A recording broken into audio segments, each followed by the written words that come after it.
Welcome back to part 10 of What If Naruto Was Told the Secret About the Shadow Clone Jutsu. Please remember to like and subscribe as it motivates me to upload more in the future, and as always link to the fanfiction is in the description.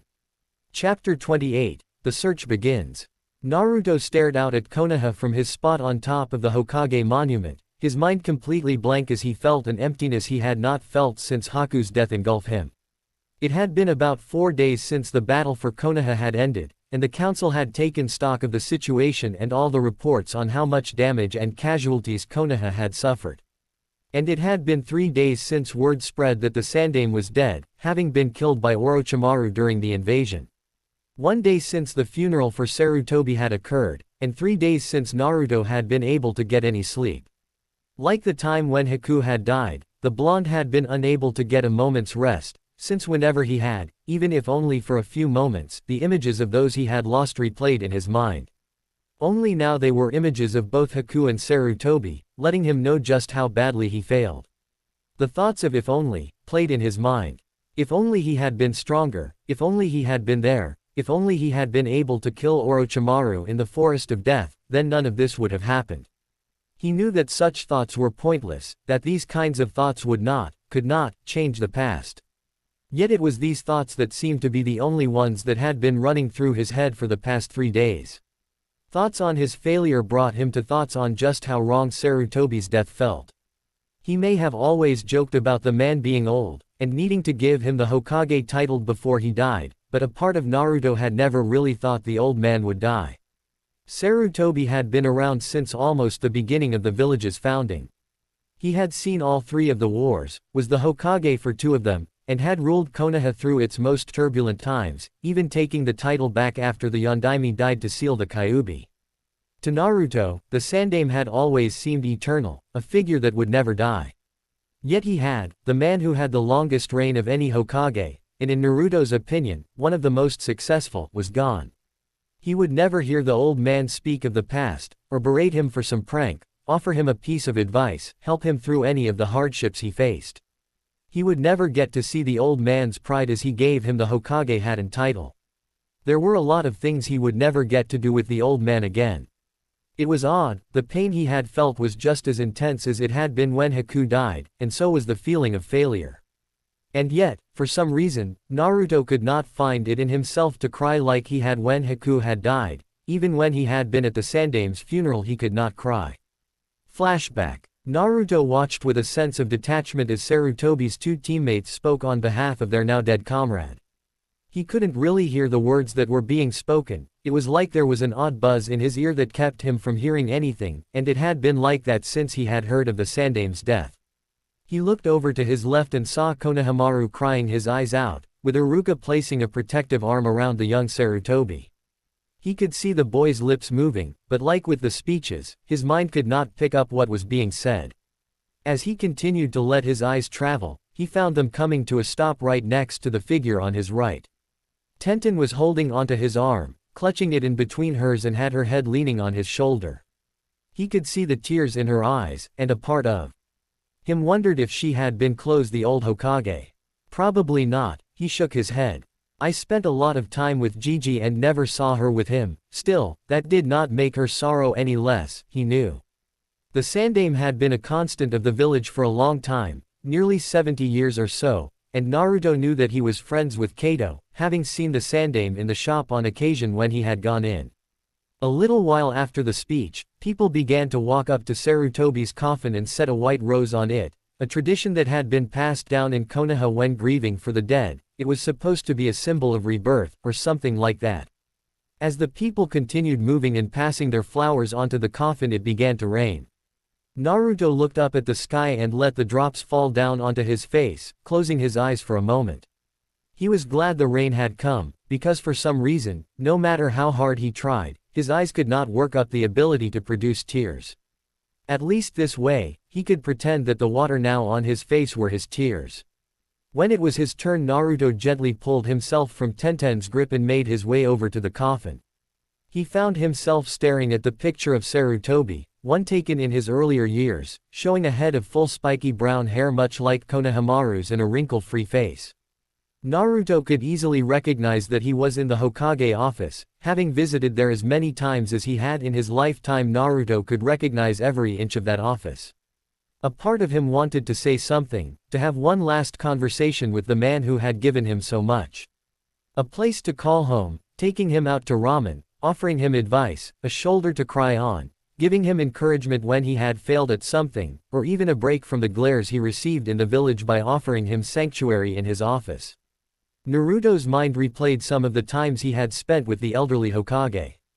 Like when he had done his first prank of putting itching powder in the entire collection of a clothing store's stock. Rather than be angry, the old man had laughed almost as soon as the Anbu left, and had asked him how he had managed to pull it off. Or the many times when Naruto would come visit the man in his office, and they would have tea and these odd little cookies that tasted really good. And more recently the aid Sarutobi had offered him, informing him of the uses of the Kage Bunshin no Jutsu, of helping him cope with learning he had a demon sealed inside of him, of the time when Naruto had been lost due to an amalgamation of using said demon's Yuki, killing nearly 100 bandits in less than an hour and losing someone he was honestly positive he had wanted to spend his life with. Sarutobi had done so many things for Naruto, and it was only now he realized that he had never done anything to thank the man for all he had given him. Naruto felt that the least he could do now was offer his thanks for helping him as much as the elderly Hokage had. Yet when he opened his mouth, no words came out, and Naruto found that in the end, all he could do was place the flower on Sarutobi's coffin and walk back to where he was standing. After that he just watched as the other people put their flowers down, until all the people had finished and left. The only person who had stayed with him after that was Tenten, yet even she left eventually. Naruto stayed there for what felt like hours, letting the rain hit his form. It was not until the rain had stopped and the sky began to clear that Naruto left. Because with the rain gone, he could no longer pretend that he was shedding tears. Flashback end. It had been after this that Naruto had cut himself off from everyone much like he had done after Haku's death. Even Kyuubi could not reach him, though not for lack of trying. He knew it was not something he should do, and that he was going to get an earful from both Anko and Tenten later. But right now he did not want to deal with anybody, he knew what he would get when he met them. And he did not want their pity, or any form of platitude. It just wasn't him, he was not one for receiving pity from others. He had never had it when he was forced to grow up on the streets, and he would not have it now. Jiraiya could not repress the sigh that escaped him as he looked out over the village from where he stood, leaning against the rail from on top of the Hokage Tower. The village had taken quite a lot of damage, but considering it had a Biju in the middle of it for a while, it was far less than most could have hoped for. The Gaki really did pretty good, Jiraiya mused to himself as he scratched his chin. Gamabunta tells me the kid's one of the ballsiest people he's ever met, and with what he told me of the fight I'm more than inclined to believe him. Naruto really had impressed him, not just in this battle, but ever since they had met. The reports he had received when he had been out of Konoha hoping to gain information on Orochimaru had told him that Naruto was nothing but an idiot, someone who had been the dead last of his class and barely managed to scrimp by. Hell, he had heard that the only reason the boy passed was because he had managed to learn the Kage Bunshin in 1 hour. A feat only made possible by the boy's ridiculously large reserves. Yet when Jiraiya had found the kid at the hot springs, it was not the idiot he had expected.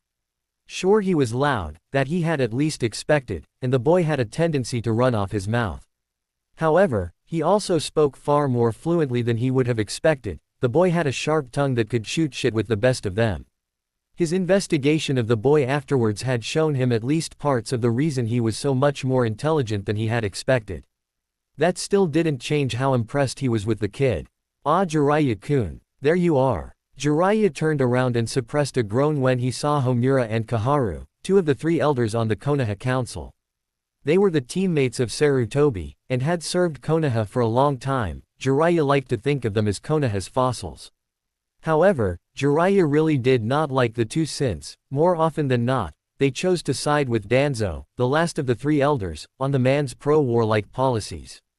"What can I do for you old toadies today?" asked Jiraiya in a tone that said, "I really don't care what you have to say." And truthfully he really did not care about what they wanted.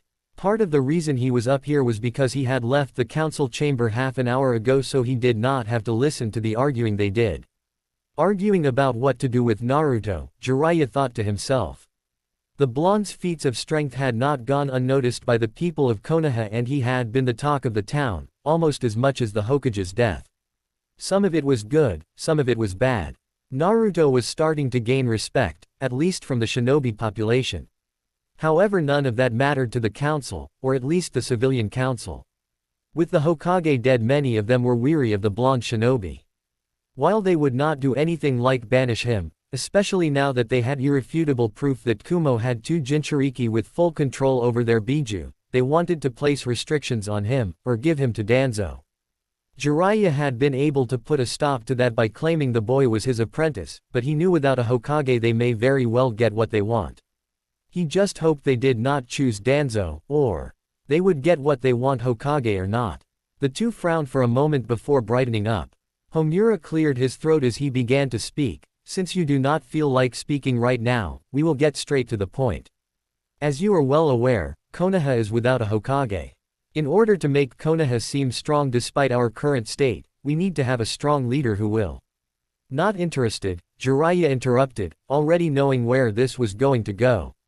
Now Jiraiya-kun, we need a strong leader, and it was decided that only a Sannin could take up that position, Kaharu said, hoping to let the man know just how important this was. Like I said, not interested, Jiraiya turned away from the pair and looked back out at the village. I have absolutely no desire, nor the ability to be Hokage. Not to mention I have my spy network to keep up, and then there's my research. So as you can see, I have no time to become some kind of paper pusher. Before the two could attempt to make a rebuttal, he held up a hand. However, I do have someone in mind that would make a great Hokage. You can't mean her, can you, Jiraiya? Homura asked in surprise, having realized who he was talking about. She hasn't been in the village in years. That is true, Jiraiya nodded his head. However, unlike me, she has the heritage, and the ability to be a good, strong leader. That is true, Kaharu murmured, but the question is, can you find her? Jiraiya grinned, don't worry about that, I may not know where she is, but my spy network can find her. I'll set out in a little while to begin my search. Homura nodded, in that case, we will select a group of Anbu to escort you in. That will not be necessary, Jiraiya said, the last thing he needed was a bunch of fogies following him around. But Jiraiya-kun, you can't go alone, at least let us send Kakashi-kun. Jiraiya shook his head, all those people would only slow me down. Then he blinked for a second before smiling, actually, there is someone I know that I would like to take with me. An interesting kid I met a while ago who really seems to grow on you. Yugito frowned as she left the Ichiraku ramen stand. It had been 3 days since she had last seen Naruto, and she was honestly starting to get worried. No one had seen the blonde since news of Sarutobi's death had spread, barring the funeral procession itself, and she had not been there to see him. It was because of that, as well as the fact that she was leaving soon, that she wanted to find him one last time, and see if she could help him in some way. She was thankful that she remembered Naruto's love of the ramen shop, since she was not sure where to get any information on the blonde other than there. Not that there wasn't enough information going around as it was. Rumor of Naruto defeating the Shukaku-possessed Gaara had somehow spread across the village. How? She was not sure, since the only people she knew were there besides herself and Naruto were currently locked away. Yet somehow that information had spread. Then again, not many people could have missed the giant toad in the center of one of Konoha's parks. Not that it was all a bad thing. She had noticed a small but definitive improvement in the general populace's demeanor when speaking of Naruto. Oh, she could see that a few of the people did not believe the stories and still hated his guts, but there were more than a few who had begun speaking of the blonde in hushed whispers of awe. Of course, she also noticed that it was mainly from the younger generation, those who were Naruto's age and below, who Naruto had told her were unaware of the Kyuubi anyways. Aside from that, there was also the talk of how all of the Naruto clones had ran around the village, helping civilians escape the attack. That in of itself had earned the young blonde teen quite a few brownie points, it seemed. And then there was also the news that Naruto had saved the students at the academy. Yugito shook her head as she made her way towards where she had been told Naruto was most likely to be, grateful that the ramen stand owner and his daughter knew the blonde so well. Like they had said, Naruto was on top of the Hokage monument, sitting with his arms wrapped around his knees, and his head resting on top of that. She had actually cursed herself for not remembering that he had told her how often he would come up here when the villagers' hatred became too much. Yugito walked up to the boy and took a seat right next to him, leaning back against her hands as she seemingly admired the view. For a while no words were spoken, and Yugito had to wonder if the younger blonde was ever going to speak. Finally, "Can I help you, Yugito?" he asked in a soft voice, his disuse of the nickname or affectionate suffix letting the young woman know he probably did not appreciate her coming up here.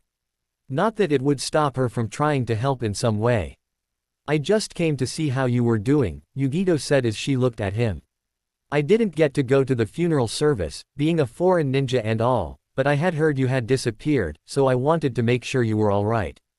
"Oh," Naruto said before going silent. Yugito looked at the blonde for a moment, before looking back at the village. "You know, I remember when I was only 3 years old. It was when the Sandaime Raikage had started training me to be his secret weapon. Every morning I would wake up and then be asked to recite what my purpose was, to be a weapon in the service of Kumo and the Raikage, and after that I would be trained in the arts of combat. It was often very brutal, even though I was only 3, barely even old enough to walk. My instructors never went easy on me and I would often go to sleep with bruises, cuts and occasionally broken bones all over my body. I knew nothing else other than that. The Raikage for the most part kept me in confinement. I would wake up, start my routine, and then pass out after a long day of training. The few times I had been in the village, people would often look at me in fear or hatred, and I always had to be with one of my handlers." She watched out of the corner of her eye as Naruto turned to look at her. "When I was 5, the Sandaime Raikage had determined it was time for me to learn how to control my Biju's Yuki. It was hard, possibly even more difficult than the combat training. They kept making me draw out the Nibi's Yuki. I remember many times I would get chakra poisoning and was forced to stop. A few times it had been so bad that I would be put into a coma for nearly a week. I had to work for nearly 4 years before I could even use one tail.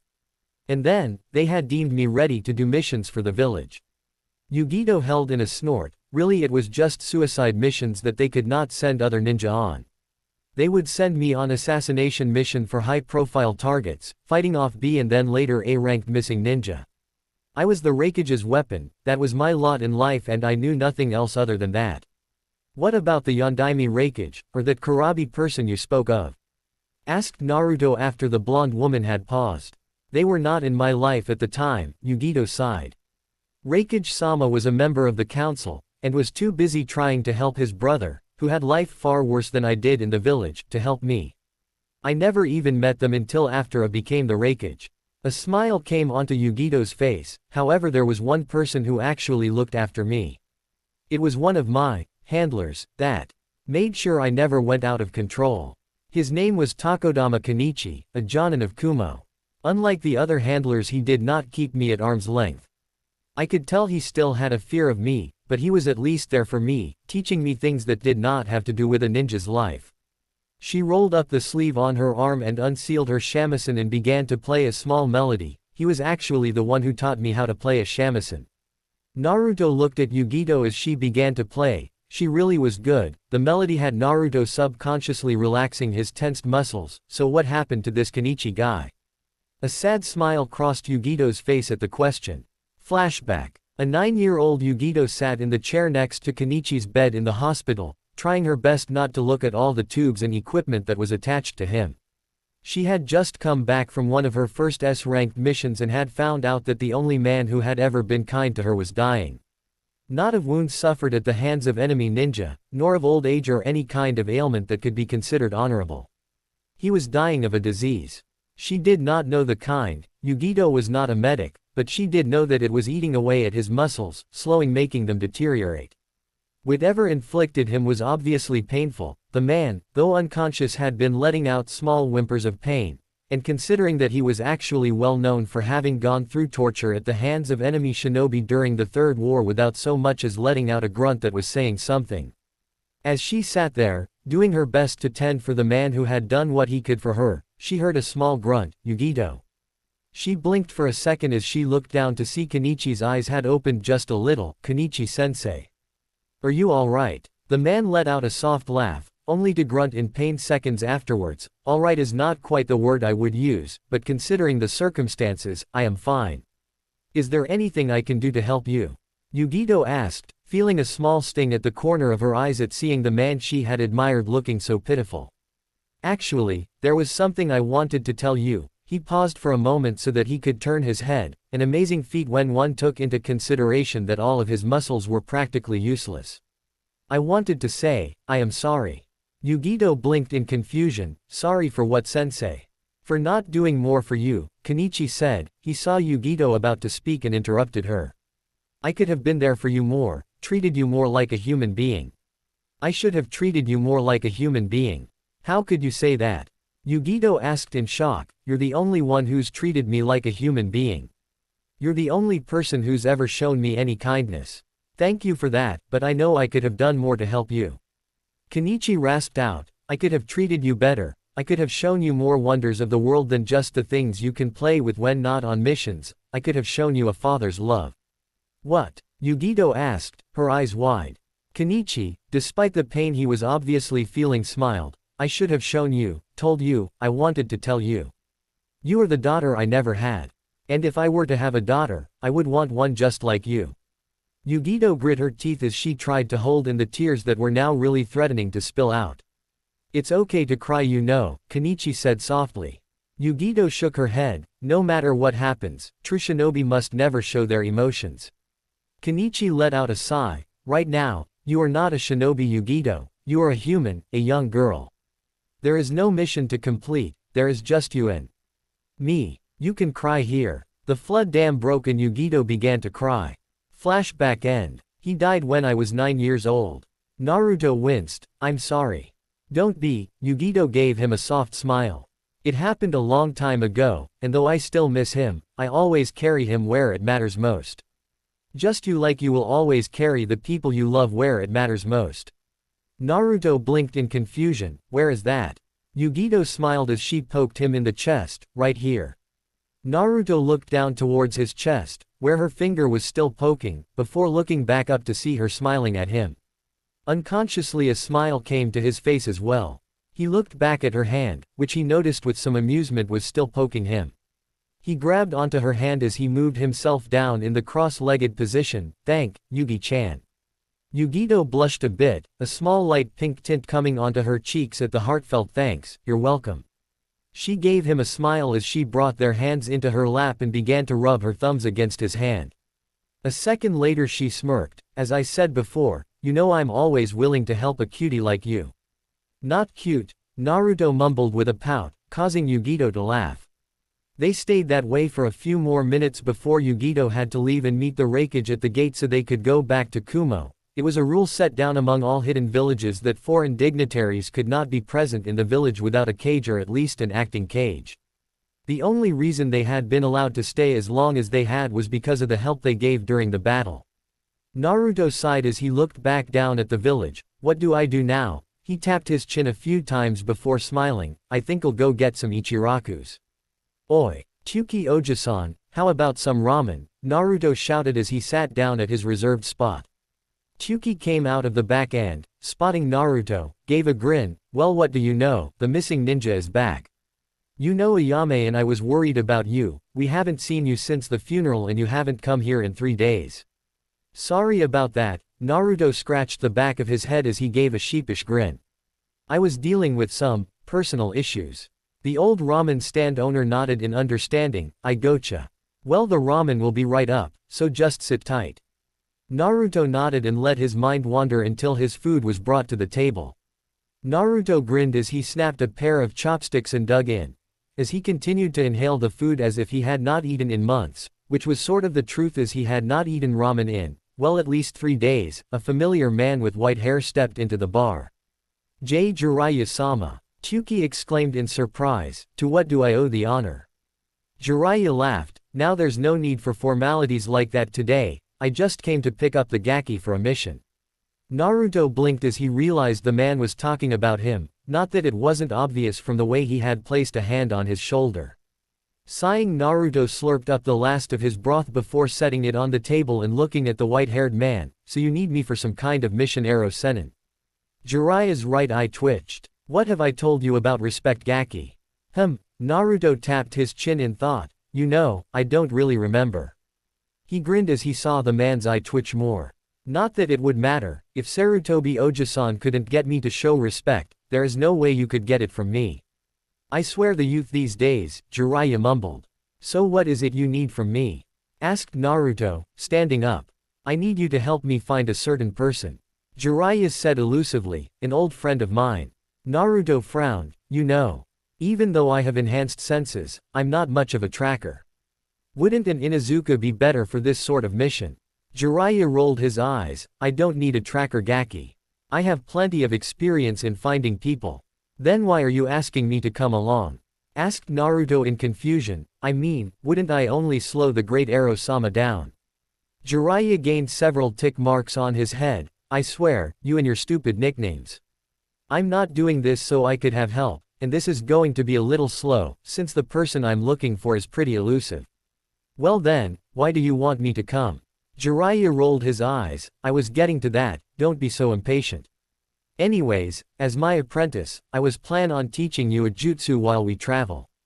One that makes the Chidori look like child's play. Naruto held in a wince at hearing the name of the jutsu that killed Haku, right before he registered the rest of what the man said. A new jutsu. When the man nodded, Naruto grinned. You've got yourself a deal, Arrow Sennin. Just let me go home and grab my equipment. Jiraiya shook his head. No time, we've got to hit the road now or the trail will get cold. But I thought we were taking it slow anyways. Naruto scratched the back of his head. Wouldn't that sort of imply that it wouldn't matter if we left a few minutes later? Besides, what if we run into some missing ninja? I only have a limited amount of equipment on me. Jiraiya snorted. First off, when I said we would be taking it slow, I meant we were not going to be running all over the country. Second, the chances of us running into missing ninja are 0 to none. And third, even if we did run into missing ninja, it wouldn't matter. Don't forget that you are going to be with the great and gallant Jiraiya-sama. Naruto rolled his eyes. Right, whatever. Jiraiya pouted at the way Naruto brushed him off. He cheered up a second later. Alright then. Let's hit the road. Naruto blinked at the man's enthusiasm as he began walking away, before shrugging a second later and following the white-haired pervert. Gaara blinked a few times as he continued staring at the ceiling of the jail cell he was in. It had been 4 days since his and his siblings' capture at the hands of Naruto and that blonde woman he had been with. 4 days of doing nothing, and since he could not sleep, it had given Gaara plenty of time to think, something he had been doing since his talk with Naruto. That's easy. I'm strong because I don't fight for myself. I only fight to protect my precious people, my friends and those I've begun to consider family. Fighting for others, does it really make you that strong? The words Naruto had spoken had been on his mind for a while now. The blonde had beaten him. A feat that no one had been able to accomplish before, but one he had done twice. His strength was obvious, yet Naruto said he fought for others, not himself. If I fight for others, could I gain that kind of strength? He looked around his cell. His walls were not very thick and he knew that both his siblings were with him. Unlike the other two, he had been conscious when they had been taken into custody, so he knew they had been placed in a jail cell next to his. Could they become his precious people? They were family, though he knew they were afraid of him. Yet at the same time they were the only ones who had stayed near him, even after he had threatened to kill him. Besides that, if he wanted the kind of strength Naruto possessed, he had to start somewhere, right? Temari, Kankuro. There was a short pause before Temari answered in a surprised voice. Yes, Gaara. I'm sorry for the way I treated you too. Gaara apologized. The words felt foreign, but at least he had said them. Don't worry about it, Gaara, replied Kankuro, though from his voice it was obvious he was shocked. Gaara sighed, realizing this would be harder than he thought. Still, Uzumaki had never given up. He had lived a life like Gaara's. If the blonde could do it, then maybe he could too. Kakashi. Said ninja blinked as he looked up from his porn. Asuma, Kurenai. Kakashi greeted the two ninja with an eye smile, dutifully ignoring the way Kurenai wrinkled her nose at his precious book. What brings you two here? Oh, you know, just in the area, Asuma replied. Really? Kakashi went back to his book. I thought you two would be on a date or something. The pair blushed a bit before Kurenai seemed to get a hold of herself. What about you? What are you doing here? Kakashi sighed. I'm just waiting for Sasuke to show up. Within the dango stand behind the trio, one of the two figures, both of whom were wearing straw hats and black cloaks with red clouds, who were sitting there, shifted at the mention of Sasuke, an action which did not go unnoticed by the three Jonin. This must be a novel experience for you then, Asuma joked. Having to actually wait on someone for a change. Kakashi just gave an overly dramatic sigh. Things like this do tend to happen on rare occasion. Kakashi. The three Konoha ninja turned to see a scowling Sasuke walking up to them. He took one look into the restaurant to see it empty, before turning back to his sensei. You know I hate sweets. Now what did you want? I have to get back to my training, so unless you're going to help with that, speak up. Kakashi and the two other Jonin frowned at the boy's attitude. Ever since he had woken up after the battle for Konoha, the kid had been in an almost permanent bad mood. It had only gotten worse after he had heard of Naruto's victory over the demon Shukaku. In truth, Kakashi was worried that the boy might have once again become a flight risk, something that he had felt would not happen since he had, at least for a time, been getting along decently with Naruto. Sighing, Kakashi looked over at Asuma and Kurenai, giving them a nod and receiving one in return before they took off. He turned back to Sasuke. Well, I do have a scroll with some jutsu on it. I have to report to the council, but I'll give you that to work on and come by later to see how much progress you've made. Sasuke scowled at the thought of learning jutsu from a scroll. Why should he do that, when he could just copy a jutsu with his Sharingan? Still, it was better than nothing, so he supposed he would have to take what he could. The two mysterious people who had been in the restaurant were now walking in one of the many parks of Konoha, one of the few ones that had not been destroyed by the battle between Gaara and Naruto. As they did, they were stopped by Asuma and Kurenai. You know, you two don't look like you're from around here, Asuma spoke as he took a drag of his cigarette. Seeing as how there's not much to do, what with the invasion and all, I have to ask, what are you two doing here? The smaller of the pair stepped forward, keeping his hat down so that it did not show his face. It's been a long time, Asuma-san, Kurenai-san. You seem to know us, Asuma spoke, and though his tone was lazy, there was an underlying edge to it. And yet, we don't know you. Who are you? The shorter man said nothing, instead choosing to raise his hat, revealing a pair of red eyes with 3 tomo in each. Asuma sucked in a breath. You're Uchiha Itachi. You've got some nerve coming back here, after what you pulled. Well, these people seem to know you quite well, ne Itachi. The larger figure spoke up in an amused voice.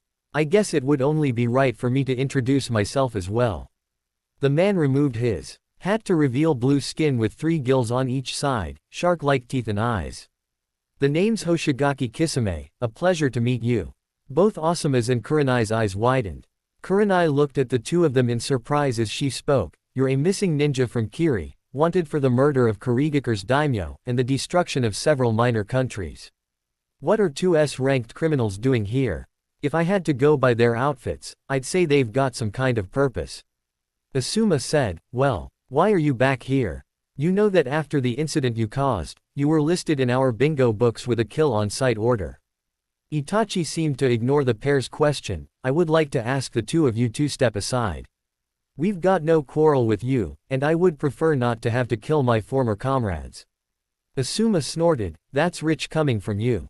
Itachi narrowed his eyes, but said nothing. Nay, Itachi. Can I kill them? Asked Kisame as he stepped forward, grabbed onto the large bandaged object behind him and pulled it off, slamming it on the ground. Most would probably find it odd that Kisame was actually asking Itachi for permission to do something, but they had decided that Itachi was the brains of this operation. And Kisame respected the younger ninja's skills and tactical expertise. Itachi closed his eyes before speaking in the monotone he was so well known for. It seems that they will not let us leave without a fight, however, try to keep it down. Your fighting style tends to attract too much unwanted attention. Kisame grinned as he hefted the large object back up, and then charged at Asuma. Said Konoha Jonin took out a pair of trench knives in response and blocked the attack. Meanwhile, Kurenai began going through several hand seals, right before her form wavered and vanished. A genjutsu, Itachi thought as he found himself bound to a tree. He knew this genjutsu, one of the ones that Kurenai had made famous. A little ways away, Asuma was struggling to hold the giant object, which he now recognized as Kisami's sword, Samahata, back. What ridiculous strength. He can pressure me with just the tip of his sword.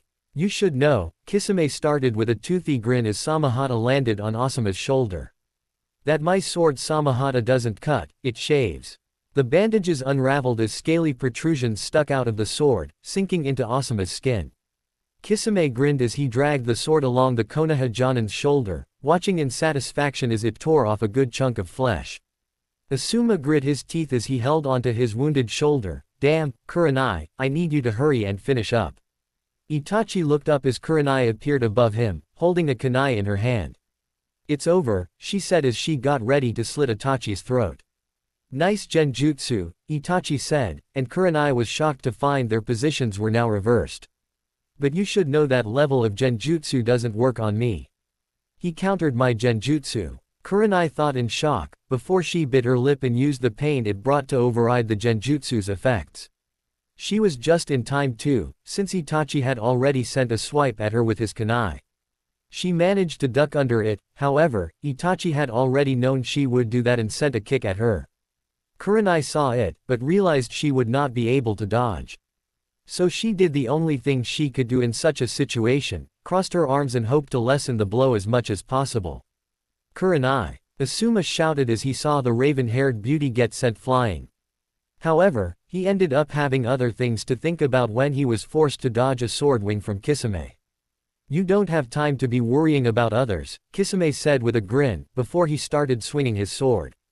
Again, Kurenai coughed up some water as she breached the surface. She was about to stand up when the voice of Itachi sounding behind her made her freeze. Your genjutsu is most impressive, Kurenai-san. However, this is the end for you, Itachi, a new voice spoke up. Asuma grunted as he dodged another slash from Kisame, sidestepping the attack. It was then that he saw an opening. Moving in, Asuma aimed one of his trench knives at Kisami's head. Seeing this, Kisame smirked and moved his head just a little to the side, letting the blade pass mere inches from him. However, he became surprised when he felt a cut appear on his cheek. What? He looked at Asuma's trench knives and saw that they were glowing a bright green, allowing the blade to be extended by several inches. Growling, he jumped back and went through a set of hand seals. Suiten, Suikuden, water release, water shark projectile jutsu. Came a twin cry. Water shot out from the river in two different places, both of them were launched and ended up taking on the likeness of a shark. The first one came at Asuma, only to be intercepted by the other one. The second shark-shaped water missile drilled into the first one, canceling them both out. Hitaki Kakashi, Itachi looked behind him to see Kakashi standing next to Kurenai. He looked over to see the real one near Kisame, his hand still in the hand seal he had done when copying the shark man's jutsu. Well, Hitaki Kakashi, Kisame grinned. I hear you and Zabuza-chan got into a little tussle a while ago. I've been wanting to fight you ever since I heard about it. However, before Kisame could actually start fighting, Itachi cut him off. No, I'll handle this. Your fights tend to take too long, and you have already given us a lot of unwanted attention. Remember our mission. Kakashi looked at Itachi with his Sharingan eye. Your mission? And what's that? Nothing you need to be concerned with, Itachi said, right before he flung several shuriken at Kakashi. Said copy ninja went through several hand seals, Suiten, Sujinheki, water release, water encampment wall. Water from the river shot up around Kakashi, blocking the shuriken as well as a Suigoden that Itachi had managed to launch without Kakashi even seeing it. When the water wall fell back down, a cage bunshin of Itachi appeared behind Kakashi and stabbed him with a kunai. However, Kakashi merely turned into water, revealing him to be a Mizu Bunshin. Mizu Bunshin Kisame smirked, he seems to be quite skilled with Kiri's jutsu. You are most impressive in the use of that eye of yours, Itachi complimented. Despite it only being an implant, you wield it like a true Uchiha. Kakashi's eyes widened as he pushed Kurenai down. Get down. Boom. The Itachi who had appeared behind the pair exploded, causing Asuma to shout out as he rushed onto the water to make sure the two were alright. Luckily, Kakashi had managed to kawarimi him and Kurenai away, however it had been a close call and the silver-haired Jonin was breathing rather heavily. It is truly remarkable, how you are able to use that eye of yours so well, however even if you can wield it like an Uchiha, you are not of Uchiha blood and some things will forever be out of your reach. Itachi looked at Kakashi with his impassive eyes. And now I will show you just why we are known as the strongest clan, I will show you the true power of the Sharingan. Kurenai. Asuma. Close your eyes and don't open them until I say so. Kakashi shouted frantically, only those with a Sharingan can defeat another Sharingan. You are correct, Itachi said as the two other Jonin closed their eyes. Only a Sharingan user can defeat another Sharingan user when it comes to Genjutsu. However, that is only in the context of a full-blooded Uchiha, and you are not an Uchiha. Now allow me to show you the power of Tsukuyomi. The tomo in Itachi's left eye transformed into a pinwheel shape before everything went black. Kakashi found himself hanging on a cross in what looked like an inverted realm. The sky was red with black clouds and the Konoha Jonin could see that his skin was an odd bluish pigment. Welcome, Kakashi. Kakashi turned his head to see Itachi standing in front of him with a katana. Welcome to the world of Tsukuyomi. Within this world, I am Kami. Here I control everything, space, time, everything. And for the next 72 hours you will be subject to feel the pain of this katana stabbing you. Without further speaking, Itachi stabbed the katana into Kakashi's abdomen, with said man letting out a pained grunt. A second later it was over, and now there were two Itachis, both of whom stabbed their katanas into the silver-haired Jonin. This continued on, and each time Kakashi was stabbed, the number of Itachis stabbing him increased. And when Itachi ran out of room to stand, another Kakashi appeared and began doubling the amount of punishment the silver-haired Jonin took. When it was over, Kakashi could scarcely breathe due to the pain he was in. I see you are still conscious, Itachi commented. That is good. After all, we still have 71 hours, 59 minutes and 59 seconds to go. 3 seconds later, within the real world, Kakashi had dropped to his knees, panting hard as he tried to stay conscious. It's fortunate that Itachi also seemed to be having a small problem. A trickle of blood was running down his left eye. Oh, you're still alive, That's quite impressive, Kisame commented at seeing Kakashi still conscious. That jutsu is quite devastating, I hear, capable of breaking people's spirits very easily. I'm surprised you used it though, Itachi. You know it's not very good for you to use too much. Are you, after Sasuke? Asked Kakashi as he tried to catch his breath. No, Itachi closed his eyes and let his left one reverted to its normal Sharingan state. We are after the legacy of the Yondaime. Asuma and Kurenai felt their eyes widen, wondering what they meant. Meanwhile, Kakashi was also surprised, but it was because he knew what Itachi was talking about, as well as the truth about Naruto's parents. I see, so you're after Naruto. Or perhaps I should say you're after what's locked inside of him. That is correct, came Itachi's emotionless response. So it's true then. You along with 9 other S-rank criminals are collecting the Biju for some sort of purpose, Kakashi said. Itachi was surprised but hid it well, so you know. I wonder where you learned that information. It doesn't matter in the end. Kisame, we need Kakashi alive, but you may kill the rest. He, I'm going to enjoy this, Kisame grinned. The shark-like man charged towards the 3 Jonin, however he was halted as a shout came out of nowhere. And then, just like the shout, Kisame received a kick in the face that came out of nowhere and sent him skidding backwards. As he stopped skidding across the water, Kisame looked up to see what had to be the creepiest looking man he had ever seen. Who the hell are you? The shark-like man asked. I am Konoha's beautiful green beast. Meta guy. The man proclaimed. Hey, what an odd looking man. It looks like I'm gonna have to pay you back for that hit you gave me. Kisame shouldered his sword. Kisame, do not take this man lightly, Itachi said. It's okay, you two, you can open your eyes now, Guy said to Asuma and Kurenai. It was at that moment that Kakashi fell over unconscious, causing Guy to lift him up in a fireman carry. What about Itachi? Kurenai asked. Kakashi said we can't look him in the eyes. Do not worry. I have trained myself to defeat the Sharingan. I find that so long as you look at the feet, you should be safe and still be able to follow your opponent's movements. So when you open your eyes, just look at the feet. Guy, we don't have your level of training, Asuma stated. Well then just try your best, Guy replied. Kurenai, I would like you to take Kakashi to the hospital. The green spandex man gave the silver-haired Jonin to Kurenai. Asuma and I will deal with these two. You've got a lot of guts, thinking you can take us on, Kisame said with a grin. Kisame, Itachi stopped the swordsman in his tracks. We cannot afford to make this a war, and I sense Anbu on the way. We will retreat for now. Kisame sighed as his hand left his sword. That's too bad, I was so looking forward to a good fight. The two S-rank criminals soon disappeared within a shunshin, letting the Jonin of Konoha breathe a sigh of relief. Ggghhhhh. The scream tore from Orochimaru's throat before he had the chance to stop it. He had never been in so much pain before. Not only did he have to deal with the pain from his now dead hands, he also had to deal with the pain from Kabuto reattaching the nerve endings of his recently sewn-on legs. His fight with Sarutobi had been a complete disaster. He had not been counting on the Raikage and his brother to be there, but even with them he had been confident he could have won in the end. However, his overconfidence had been his downfall. Not only had his arms been sealed by that old fool, but both his legs had been cut off by Kurabi.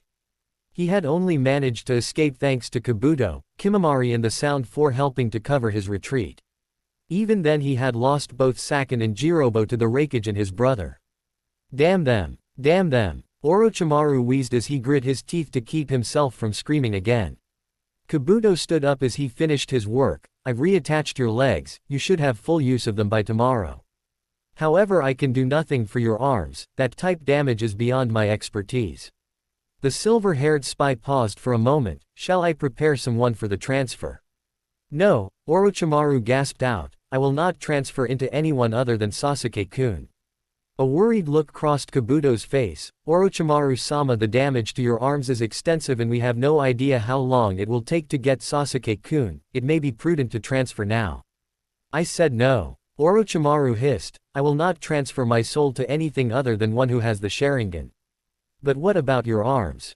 Orochimaru took a deep breath as he began to think. He would definitely need his arms, otherwise he would be incapable of using jutsu. If Kabuto could not heal them, he would need someone else who could, someone better. A slow smile spread across the pale man's face. Kabuto-kun, we will be going on a journey tomorrow to find the best medic in the elemental nations. Chapter 29, A Gamble. Naruto frowned as he looked over at Jiraiya. They had been walking down the road for several hours and neither had really said much to each other. Not that there was much to say, but Naruto had never been comfortable with any long moments of silence. Even to this day he hated silence. And so, he did the only thing he could think of. Hey Eros Sennin, I was wondering, who are we searching for exactly? Jiraiya sighed as he realized that name was never going to leave him. His mom called me that too. We're looking for my teammate, Senju Tsunade. She's another Sannin, right? Asked Naruto. The Slug Princess, I believe, was one of her nicknames. I hear she's a legendary healer known for her ability to heal near-fatal injuries, as well as her super strength that can crush a mountain with a single punch. Jiraiya laughed. Yep, that's her all right. He looked down at his blonde companion. I'm actually surprised you know so much about her. Naruto shrugged. My friend Tenten is a really big fan of Tsunade's. In fact, her whole life's purpose is to one day be a kunoichi as great as Tsunade is, to prove that women can be just as strong as men. So naturally I learned a lot about her idol whenever we hung out. Ah, I see, and is this Tenten your? Jiraiya trailed off and wiggled a pinky at Naruto. Knowing the meaning, Naruto frowned rather than blushed like he used to. No, at least, I don't think so. I'm pretty sure we're just friends. Pretty sure. The white-haired sage raised an eyebrow. Honestly. Naruto sighed, I don't know if I'm cut out for any kind of relationship. Aside from being a shinobi, which is a hazardous profession in and of itself, I also happen to be Kyuubi-chan's Jinchuriki, and while there is nothing wrong with that, it will make any relationship hazardous for the other person.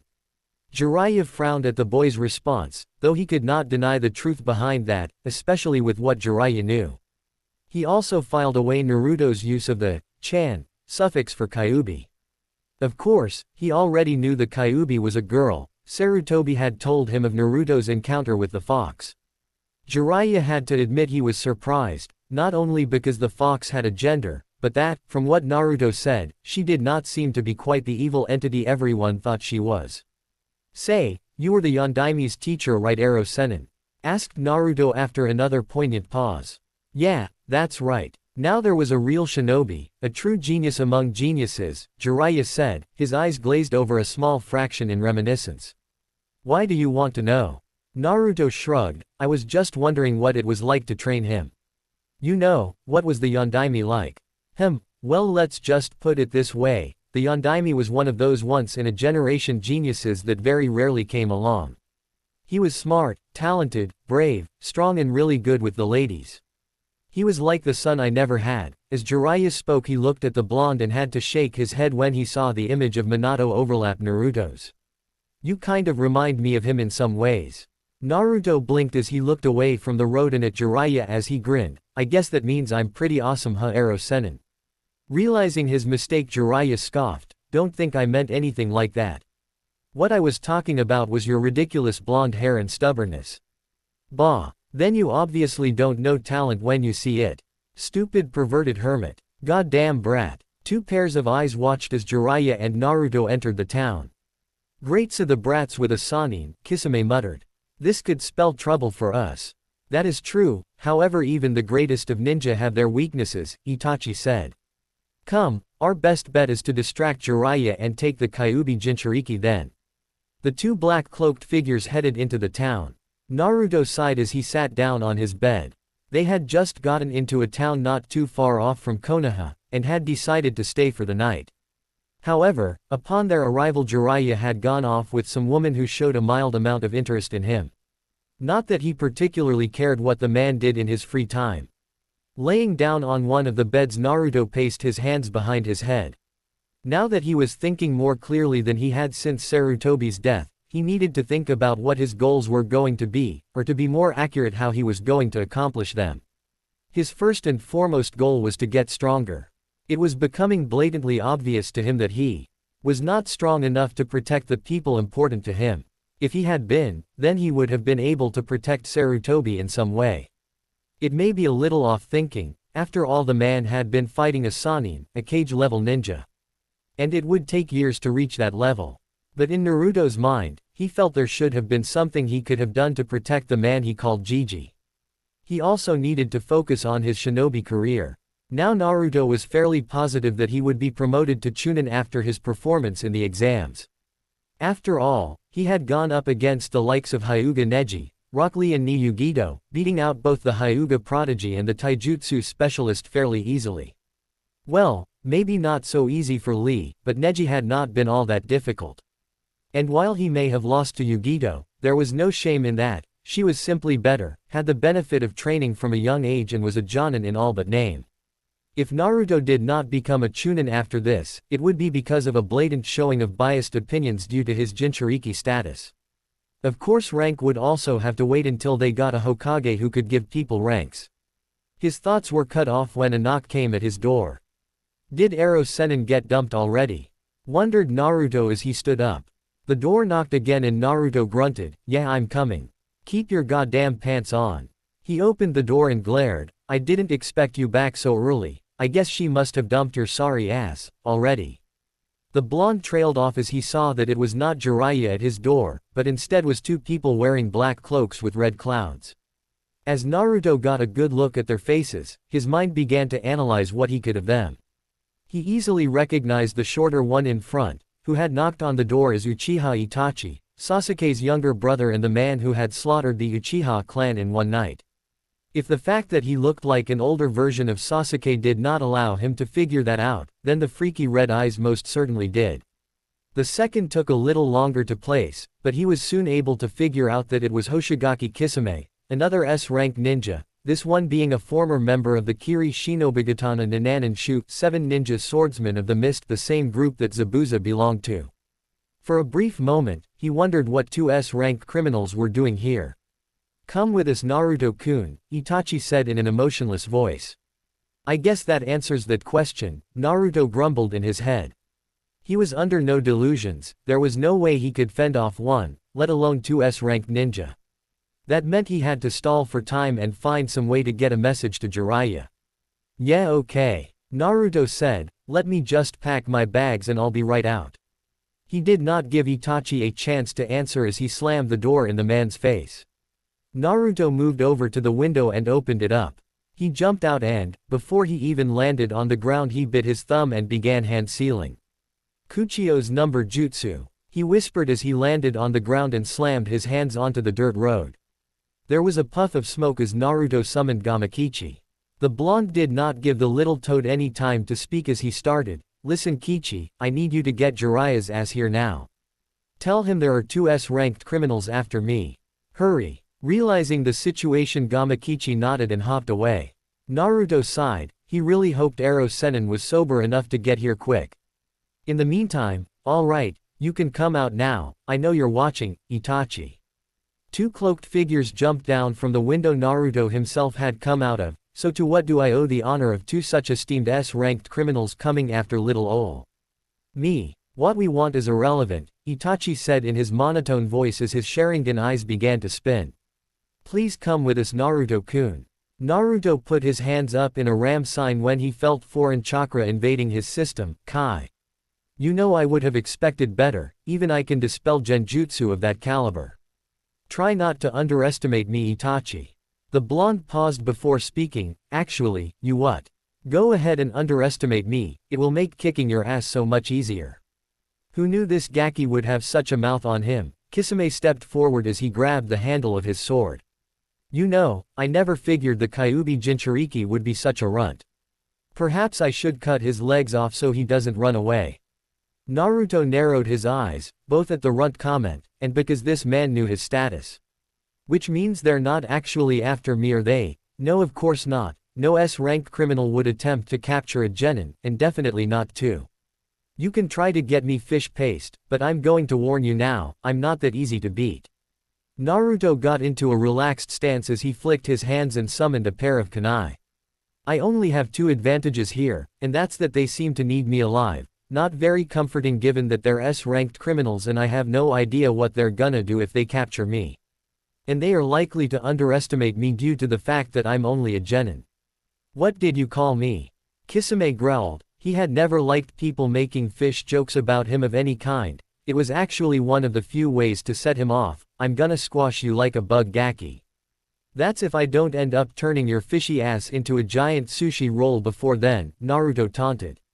He knew this wasn't likely the best idea, but he would rather deal with an enraged S-ranked ninja who couldn't think clearly, than one who could.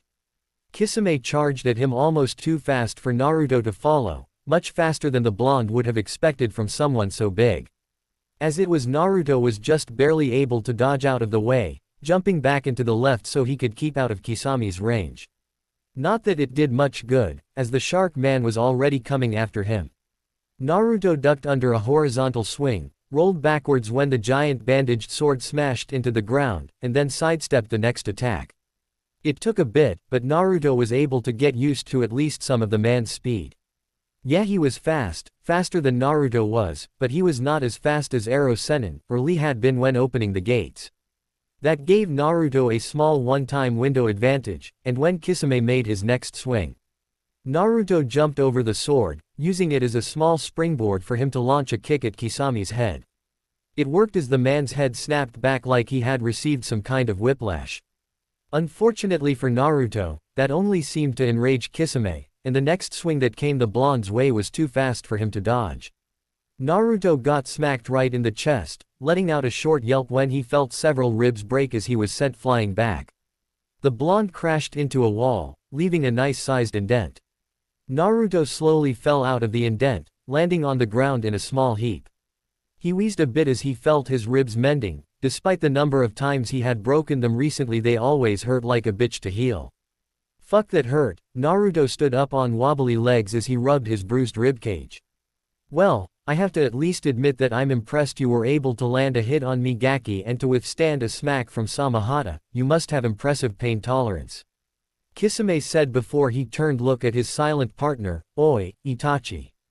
Weren't we told this kid was the dead last of his class or something?" "Dead last?" Naruto asked with a laugh, despite the small wince of pain it earned him from his still sore ribs. "Your intel agent obviously sucks balls if that's what he got." His information is about 6 months out of date.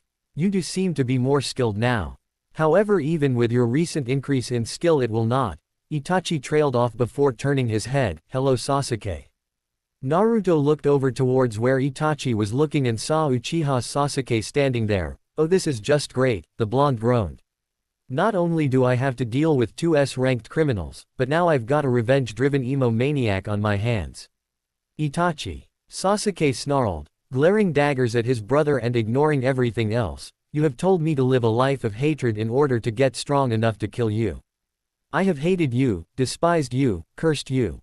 I have waited for this day to come, the day I kill you.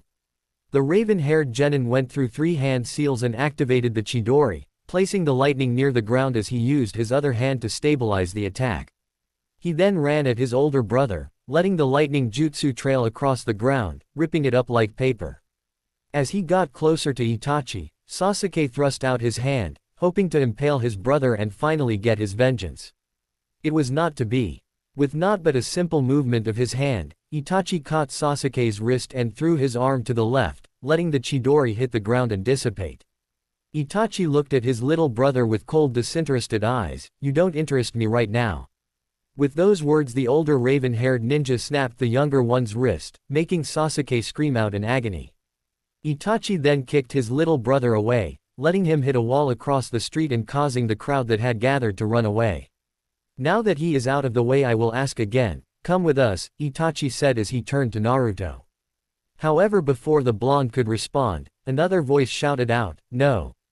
The 3 ninja turned to see Sasuke glaring at his Itachi as he held his now broken wrist. I'm not done yet. Naruto growled at his teammate's stupidity. He was just about to move in when Kisame seemed to sense his intentions. The man gave Naruto his shark-like grin. Let's let them settle this little family matter. Naruto glared at the man. There's no way I'm letting one of my teammates get himself killed, even if he is a prick. Decision made, Naruto charged at Kisame. He lashed out with one of the kunai he had in his hand, moving in a diagonal slash. Not that it did much, as Kisame was able to block the attack rather easily with his sword. This, however, did little to deter Naruto, who sent his other kunai at Kisame in a thrusting motion aimed for the swordsman's face. Once again Kisame raised his blade and blocked the attack. However, it was in that moment that Kisame had made one error. Naruto had been continuously making his attacks at a higher altitude each time he struck, forcing Kisame to do the same to compensate. It did not make the man raise his arm much, given the difference in height between the two. It was more than enough for Naruto to have reached under Kisame's arm. On Naruto's last strike he had brought his other hand up and slipped an explosive tag onto the man's skin. Now one has to remember that in normal circumstances something like this would never work against a ninja of Kisame's caliber. However, because Kisame was fighting a genin, the man was prone to underestimate his opponent, giving Naruto a small advantage. Said opponent, despite being a genin, was a lot better than most people ever gave him credit for, especially due to his dead last title. And finally, Naruto was a well-known prankster that had, in many cases, been able to outsmart entire legions of Anbu in his youth when playing a prank. All of these factors combined gave Naruto that singular advantage which allowed this attack to work. Naruto jumped back and made a hand sign, Katsu. Boom. Itachi watched as Sasuke charged him again, even though he was no longer able to make hand signs of any kind. It was sort of pitiful that the younger teen was so blinded by rage that he was attacking an opponent with strength so superior to his own. It was laughable. Not that it meant Itachi was going to show his younger brother any mercy. It was quite obvious the boy needed to be taught a lesson. As soon as Sasuke came in range, Itachi lashed out, smashing his fist into the younger man's chin. As Sasuke flew into the air, Itachi grabbed Sasuke by an arm and pulled him into a knee. Not even giving his younger brother a chance to spit out blood, the Uchiha clan slayer spun around, launching a kick into Sasuke's face, breaking the nose and sending him crashing into a wall. Sasuke hit the wall hard, coughing up blood. He began to fall to the ground. However, before he could get close to the ground, Itachi appeared beside him, smashing him back into the wall and leaning in close. You are still too weak, Sasuke, Itachi whispered, causing the younger teen to freeze. You are too weak to avenge the clan, and do you know why? The older Uchiha paused for a moment. It's because you lack hatred. You still don't have enough. Perhaps I should help your hatred grow, by showing just why you should hate me in the first place. Itachi looked at Sasuke as his left eye became a pinwheel. Tsukuyomi. You damned Gaki. Kisame screamed as the smoke from the explosion cleared, revealing the man to be mostly unharmed with the exception of his arm. Said arm being covered in light burns. That really fucking stings. You should just consider yourself lucky that sushi is supposed to be served raw, Naruto shot back. Otherwise I would have made your arm extra crispy. Before Kisame could even consider attacking the insolent little blonde, a scream from the other side of the street tore their attention away from their own battle. Both Naruto and Kisame watched as Itachi moved back from Sasuke, who slumped to the ground with a dead look in his eyes. Man, that's harsh, Itachi, using that jutsu on family, Kisame said with a grin. He turned his attention back to Naruto. Now that Itachi's Gaki of a brother has been taken care of, it's time I dealt with you. Naruto got into a ready stance as Kisame appeared in front of him, swinging his blade overhead. Before it could actually come down and hit him, a puff of smoke erupted in front of the pair. There was a clang as Kisame's sword hit something that was obviously not Naruto. It was soon revealed to be an armored toad, who was currently holding two swords out and blocking Kisame's weapon. You two are pathetic, a voice came from one of the alleyways. Everyone turned to see Jiraiya stepping out with the woman that had caught his attention earlier on his shoulders. You should know better than to use a woman against me. For it is not me who bows down to them. But it is the ladies who beg to see even a glimpse of the great Jiraiya. Eros Sennin, would you do everyone a favor and shut the fuck up? Naruto glared at the man. We all know that if a lady even shows mild interest in you, you would become putty in her hands at the drop of a hat. The blonde pinched the bridge of his nose. Why oh why do all my teachers have to be perverts? I feel corrupted just standing near you. Oi, don't interrupt the great Jiraiya-sama when he's trying to make his entrance. The Sannin shouted in anger, a Gaki like you could never understand the greatness that I possess. If by greatness you mean the great ability you have to somehow get your ass beaten by every woman in the hot springs when you go peeking, something that helps you deals with your masochistic streak. Then yes, I don't understand your greatness. Naruto said, grinning when he saw the man gain a large eye twitch. You Gaki. Disrespecting your elders like that. Jiraiya shouted. The white-haired man held his glare for a few seconds longer before he frowned and set the unconscious woman down. In any event, you two should be ashamed of yourself for taking advantage of a young woman like that. The white-haired man looked at Itachi, and it seems my intel was right, you guys are after Naruto. You and your group Akatsuki. Ah. Itachi's face gained a look of understanding, so it was you who told Kakashi of our existence, I should have realized that sooner. Akatsuki. Wondered Naruto as he looked between the two, so some kind of group is after me. Well, that fucking sucks. I think one of these days I'm gonna have to find Murphy and kill him for creating this thrice damned law that loves me so much. Kisame, these conditions have become unfavorable, we are leaving, Itachi said. Kisame nodded, knowing that fighting one of the men hailed as the strongest ninja in the elemental nations was not the brightest idea, even for ninja as powerful as they were. Oh no you don't. Jiraiya shouted as he made several hand seals and slammed them into the ground. Kuchio's number jutsu, Gamaguchi Shibari. Jiraiya slammed his hands down onto the ground and before the two Akatsuki members could get any farther, a pink fleshy wall formed in front of and around all of them. You are now within the esophagus of the fire-breathing toad of Mount Myabakuzen, you two are trapped within my jutsu. The fleshy walls began to close in on the pair, forcing them to make a run for it. As they neared one of the walls, Itachi closed his left eye, letting the right one transform into a pinwheel. Amaterasu. Black flames appeared on the fleshy wall, destroying it and letting them escape. Fuck. What the hell was that? Naruto shouted as he made his way towards the black flames. Don't touch that. Jiraiya shouted as he ran towards Naruto, letting the jutsu he had used go and making the walls dissolve as if they were never there. Said blonde scoffed, who said I was going to touch it, did you see what these flames did to this, whatever that jutsu of yours was. Naruto unsealed a blank scroll and one of new ink brushes.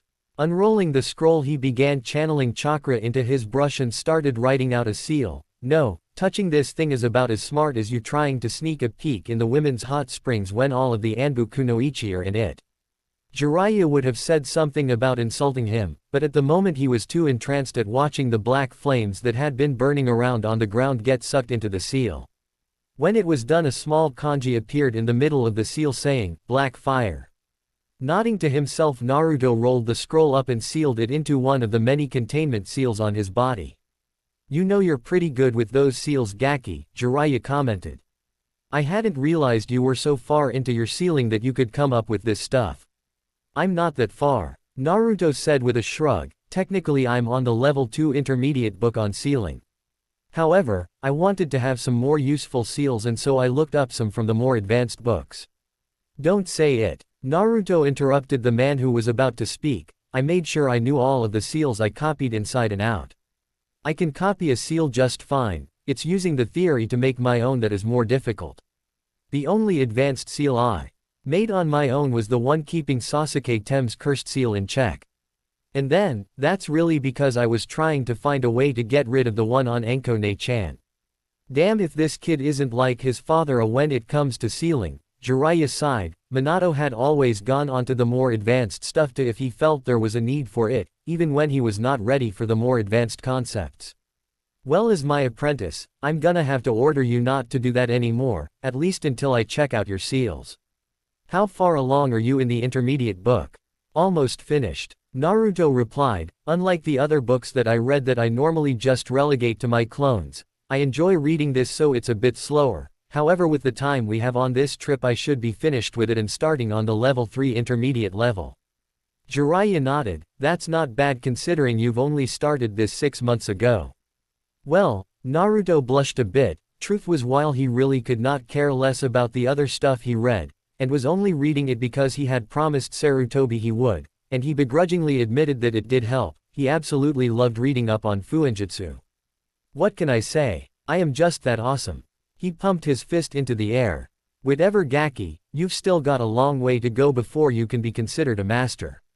Naruto scowled and was about to make a comment when another voice spoke up. "Jiraiya-sama." The two Konoha ninja turned to see Maida Guy running up to them. "I am glad to see you two are all right. We had heard that Itachi and his most unyouthful partner were after Naruto-kun. Young Sasuke-kun also ran after you guys. Speaking of, you wouldn't happen to know where he is, do you?" The two other Konoha ninja blinked, looked at each other for a second before simultaneously pointing towards Sasuke, who was lying some distance away. "Yosh, I thank you, my most youthful comrades. I must be off," Guy shouted as he hefted Sasuke on his back piggyback style. He gave the two a thumbs up. "Farewell, my comrades who burn brightly with the flames of youth." The pair watched the most eccentric Jonin take off with only a small cloud of dust to signify he had ever been there, while dealing with Guy-sensei was as awkward and creepy as always. Naruto said, "We should probably get a move on now." "Right," Jiraiya agreed, walking up to the blonde as the two began to make their way out of the village. "Hey Ero Sennin, what's your teammate like?" asked Naruto as they walked down the dirt road. "I mean, I know she's the greatest healer and all that, and I've heard the stories about her super strength, but I really don't know anything else." Tsunade. Jiraiya tapped his chin in thought for a moment. To sum her up in one word, fiery. "That woman has one of the largest tempers I have ever seen. That, combined with her super strength, makes her a dangerous woman." The older male reached into his vest and fished out some pictures, handing them to Naruto. Naruto took one look at it before his eyes promptly widened. "This is your teammate? From what, 40 years ago or something?" Jiraiya smirked. "That may be an old picture, but I can guarantee she will be looking somewhere around that age. Tsunade has always been a vain person. When she got older she cast a permanent genjutsu on her that allows her to change her age at will. From what one of my informants told me, she usually sticks between the ages of 21 and 28. Naruto pocketed the picture as he looked up at Jiraiya. "So is there anything else I should know about your wayward teammate, aside from the fact that she's extremely vain?" Well, there is one more thing that I suppose is important," Jiraiya said.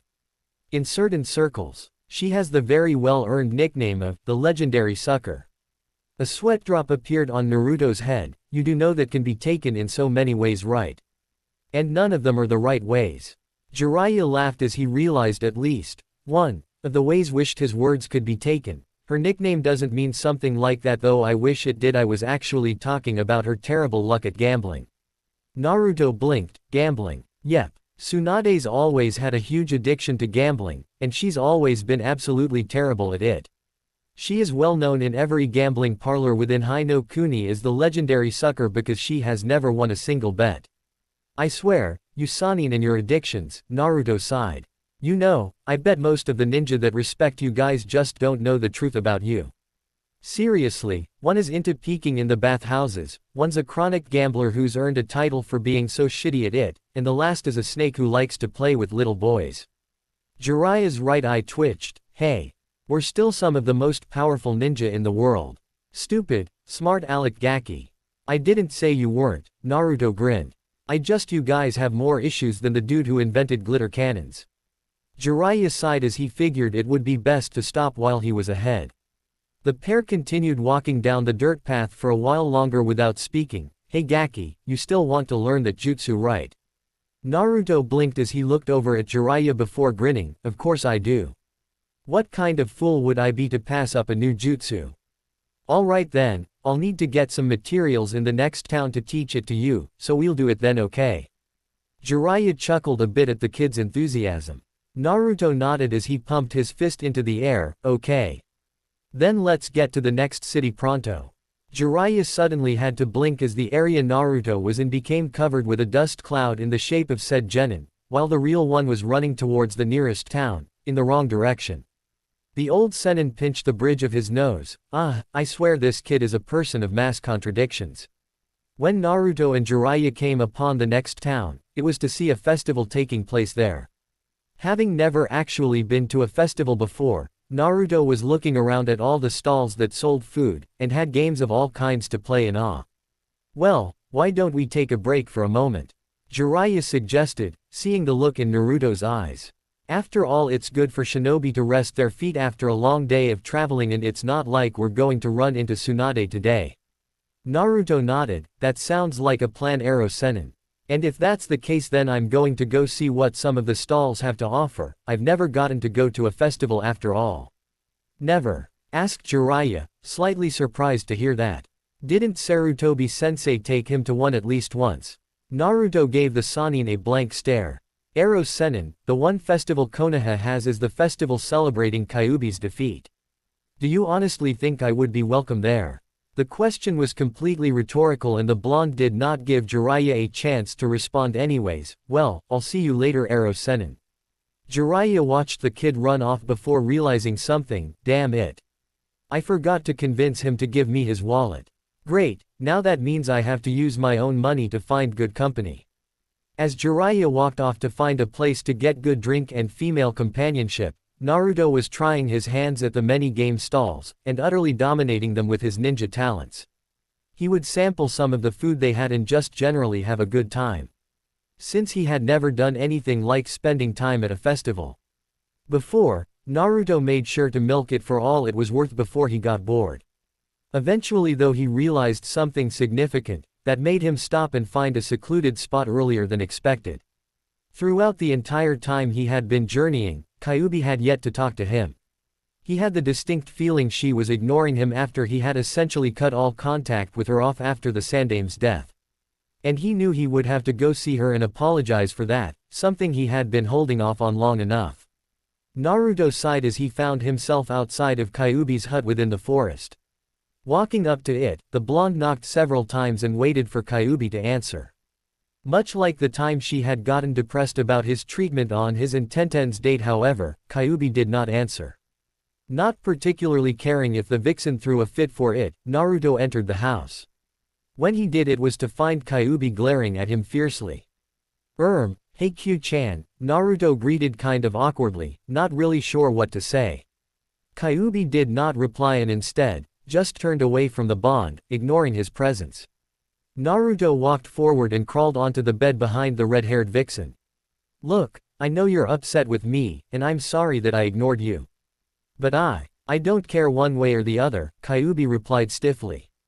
Yes you do, Naruto said in a quiet voice, causing Kyuubi to stiffen even more. Come on Q, you know that I'm not quite as dumb as I act. If it didn't bother you, you wouldn't be ignoring me. I know what I did was wrong, and I'm sorry but As I said, I don't care one way or the other. Kyuubi turned around to glare at him. The only thing that I care about is the fact that you ignored me. I do not take well to people who ignore my presence.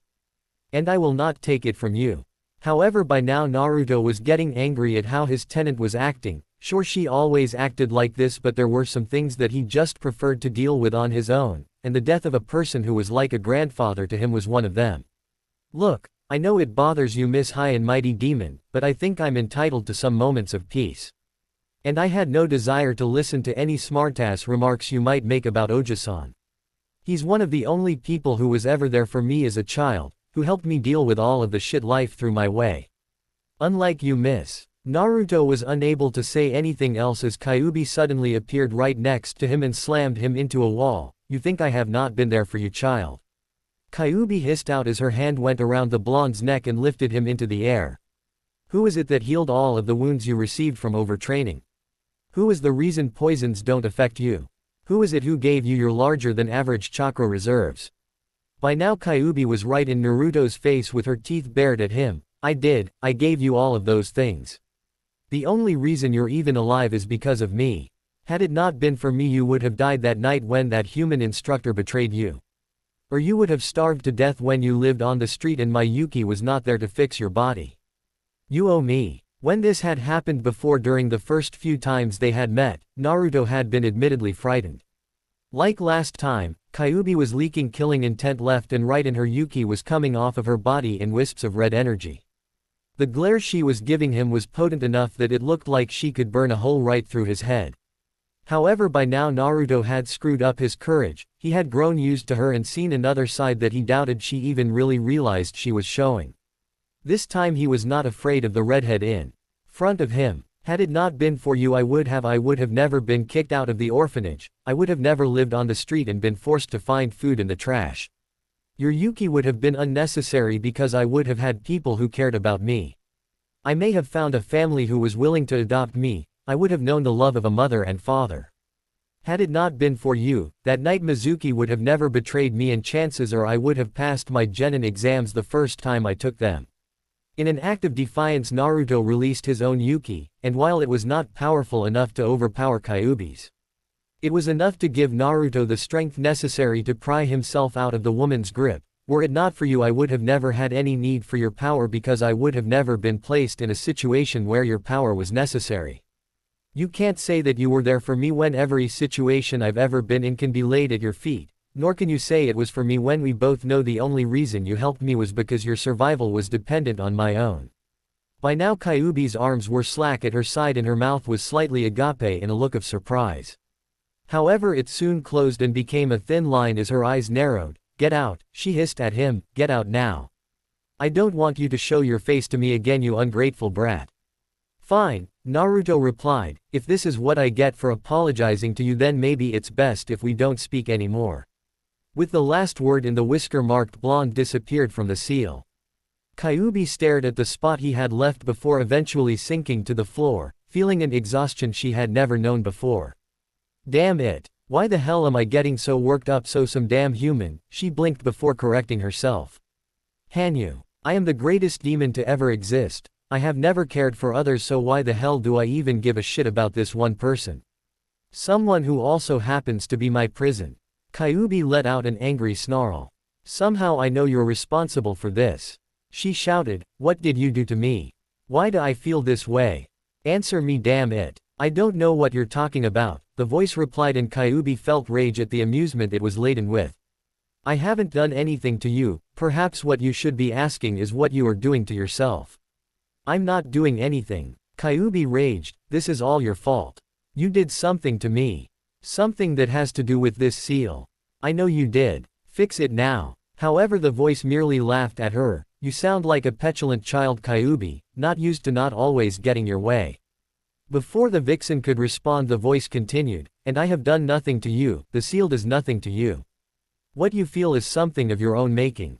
Perhaps rather than looking to blame others for your problems and feelings, you should try searching yourself for the answers you seek. As the voice disappeared, Kyuubi seethed in silence before eventually making her way to her bed. Naruto stood up with a frown. That confrontation could have gone better, though he knew it could have also gone worse. Still, he was not quite sure what to do in these kinds of situations, and had no clear way on how to fix this problem. He shook his head before he noticed the time and decided to find Jiraiya. It did not take long to find the white-haired Sannin. All he had to do was follow the man's rather distinctive laugh. Nor was he surprised to find the man in a nearby tavern, with a lot of alcohol and several women hanging off of him. Oi Naruto. Get over here and relax. Allow me to introduce you to these two lovely ladies. Naruto looked at Jiraiya for a few seconds before he sighed and walked over to the trio. He sat on the left, next to a woman with brown hair that went down to mid-back and honey-colored eyes. Oh my Jiraiya-sama, you didn't tell us you were traveling with someone so cute. The young blonde was very hard-pressed to control his eye twitch. What the hell is it with females calling me cute? I am not cute, damn it. However, in the end he just sighed and decided to take the compliment for what it was worth. After all, there were worse things for him to be called. Jiraiya gave a large grin. This, girls, is my apprentice, Uzumaki Naruto. Naruto, I would like you to meet Sasuke and Momiji. Naruto offered the girls a smile and a small hello.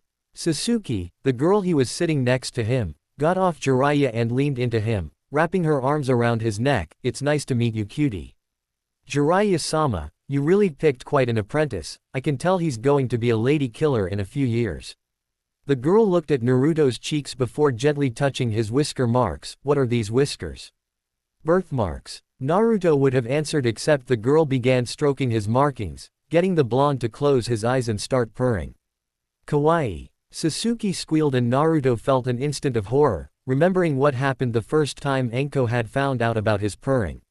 He was very lucky, or unlucky if you're someone like Jiraiya who was hoping to get a good story out of his apprentice's interaction with the woman, when the girl did not suffocate him in her bosom, and instead seemed to get more enjoyment out of continuing her ministrations. Of course, this did have a small problem that came with it, and that was that Naruto was finding it increasingly hard to keep down his natural reaction to the girl's activity with his whiskers. It also did not help that the girl seemed to be enjoying running her fingers over them so much that she had ended up practically sitting on his lap in the end. He was thankful when Jiraiya eventually blacked out from drinking too much, and used it as an excuse to bid the two goodbye and proceeded to drag an unconscious Jiraiya through the streets. A few seconds after they left, Jiraiya got back up as if he had not just managed to drink 17 bottles of sake. Alright, let's go find an inn. How the fuck are you still standing? Naruto asked incredulously. Seriously, I've seen Anko drink less, and after 10 bottles she's so drunk she's likely to try and molest me. Hey, you say that like it's a bad thing. Jiraiya looked at his student with a lecherous grin. When all he received was a glare in return, he shrugged. I've been drinking far longer than Anko has, and I'm not a lightweight like many shinobi are. You know, I'm actually kind of surprised that you didn't try to drag my ass out of there as soon as you found out what I was doing. Naruto sighed. Do I look like your keeper? I don't give two fucks what you waste your money on. And I am well aware that every shinobi has some kind of odd quirk that keeps them from going insane thanks to the things our profession calls for. So if you want to spend your money perving on women, then be my guest. I suppose one can't argue with that logic. Jiraiya shook his head a bit before grinning. Though, I suppose I should say I'm surprised you decided to join me then. Naruto looked at him before giving a half-hearted shrug. In truth, he just did not want to deal with the hassle trying to get Jiraiya out of there would have caused. After spending as much time as I have with Anko, I've been pretty much desensitized to these things. Well, come on, Rasengan, might as well find a place to sleep before we head out to search for your old teammate. Jiraiya watched as Naruto walked away before he chuckled and shook his head. What an odd kid. The next day, the two had woken up and set out on the road again. While the two were walking, Jiraiya pulled out a water balloon and tossed it to Naruto.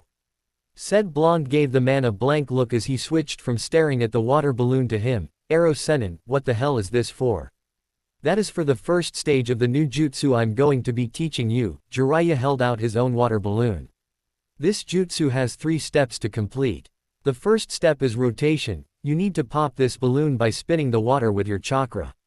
Naruto looked from Jiraiya to the water balloon, and then back to Jiraiya. Right, and just what the hell is this amazing technique? In response to Naruto's sarcastic voice, Jiraiya smirked and held out his other hand and formed a rapidly spinning ball of chakra.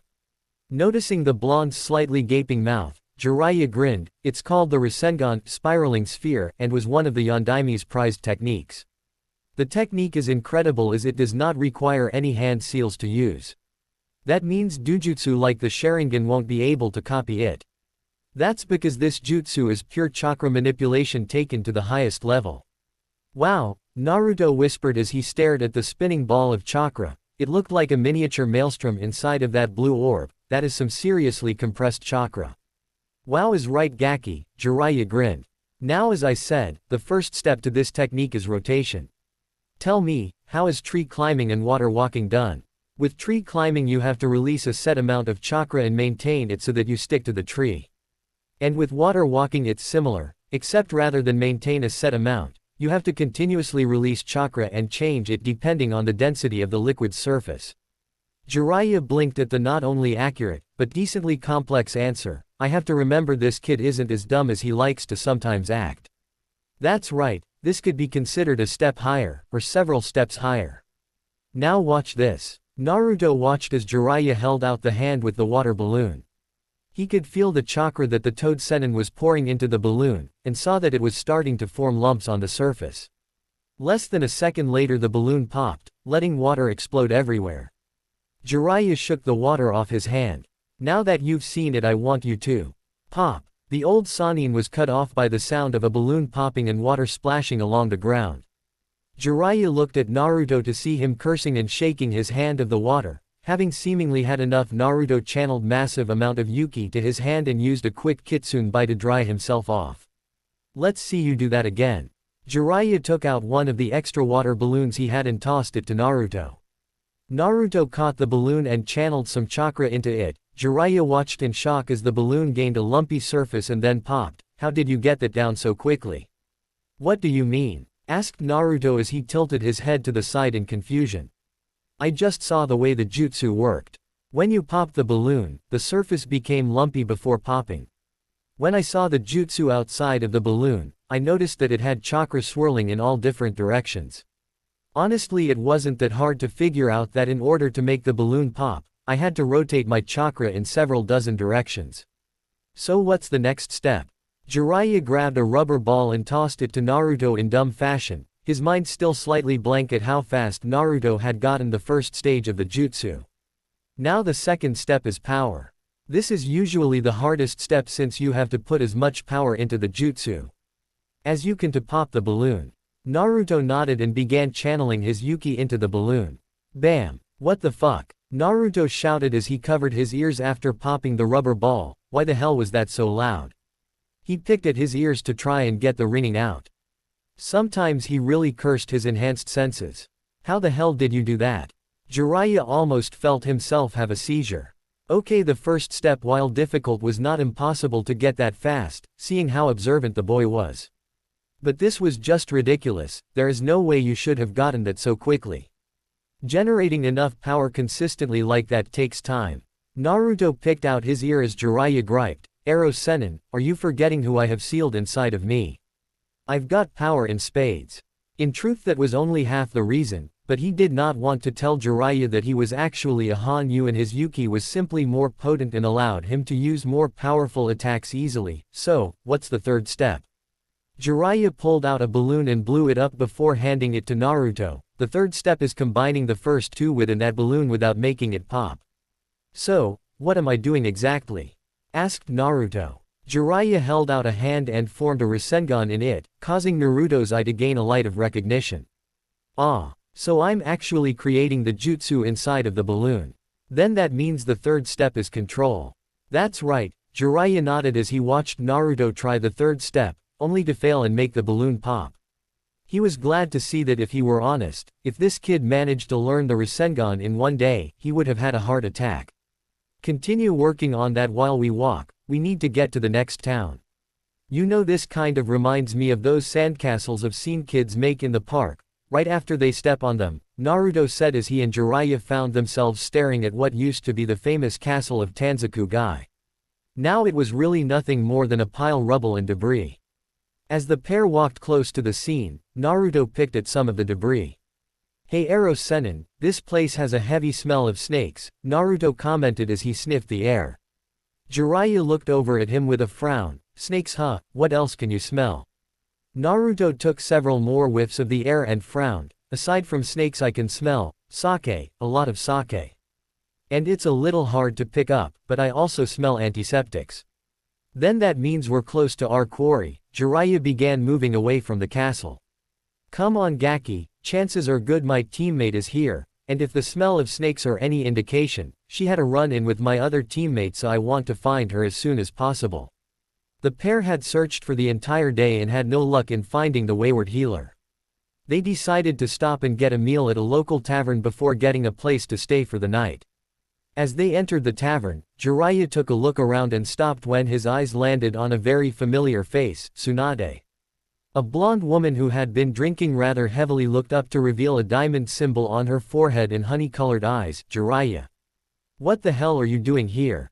Jiraiya merely gave the woman a grin as he sat down. "Nothing much, I was just passing through and looking for a place to stop for the night." Naruto held in a snort as he sat down next to the older man.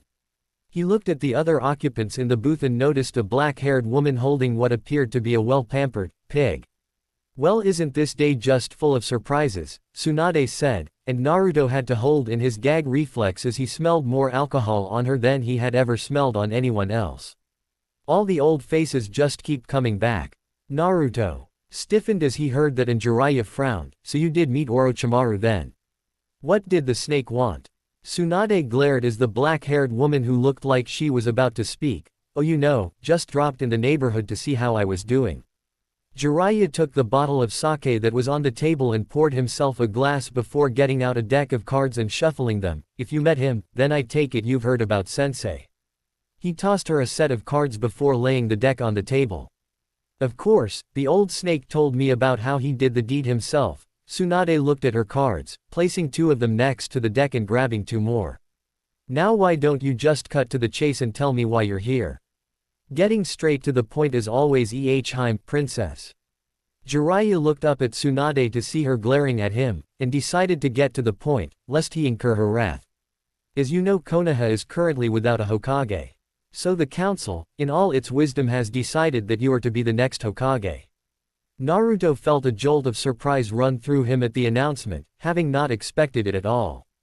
Though after the initial surprise passed he had to curse himself for not seeing it sooner. Why else would they travel all over Hino Kuni just to find one woman, even a Sannin, if not for something like that?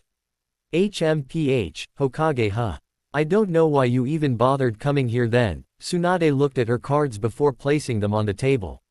"I can't believe you would even bother trying to get me to take that job.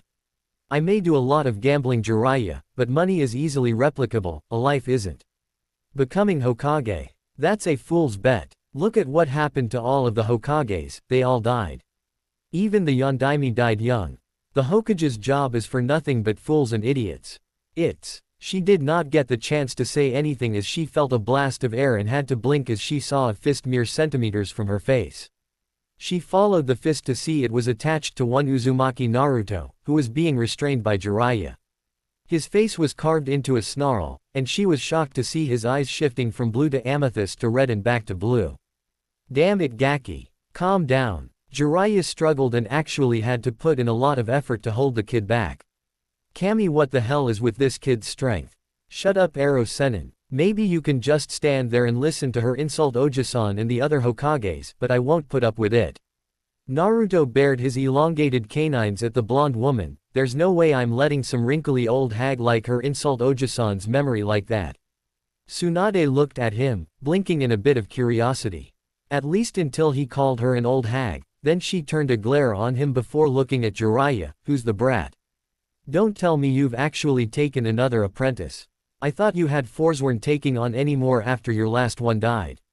Though this one seems like a downgrade from your previous student." Jiraiya grunted as he struggled to hold the kid back. "I wouldn't be too sure of that, damn it. I need you to calm down Naruto." Said blonde growled at him but finally relented and sat back down. "This kid will surprise you Tsunade, I wouldn't underestimate him." "Whatever," Tsunade scoffed. "Hey brat, what's your name?" Uzumaki Naruto, the blonde shinobi said with a glare. Tsunade's eyes widened. So this kid is Kushina's brat. You seem to have some kind of issue with my words.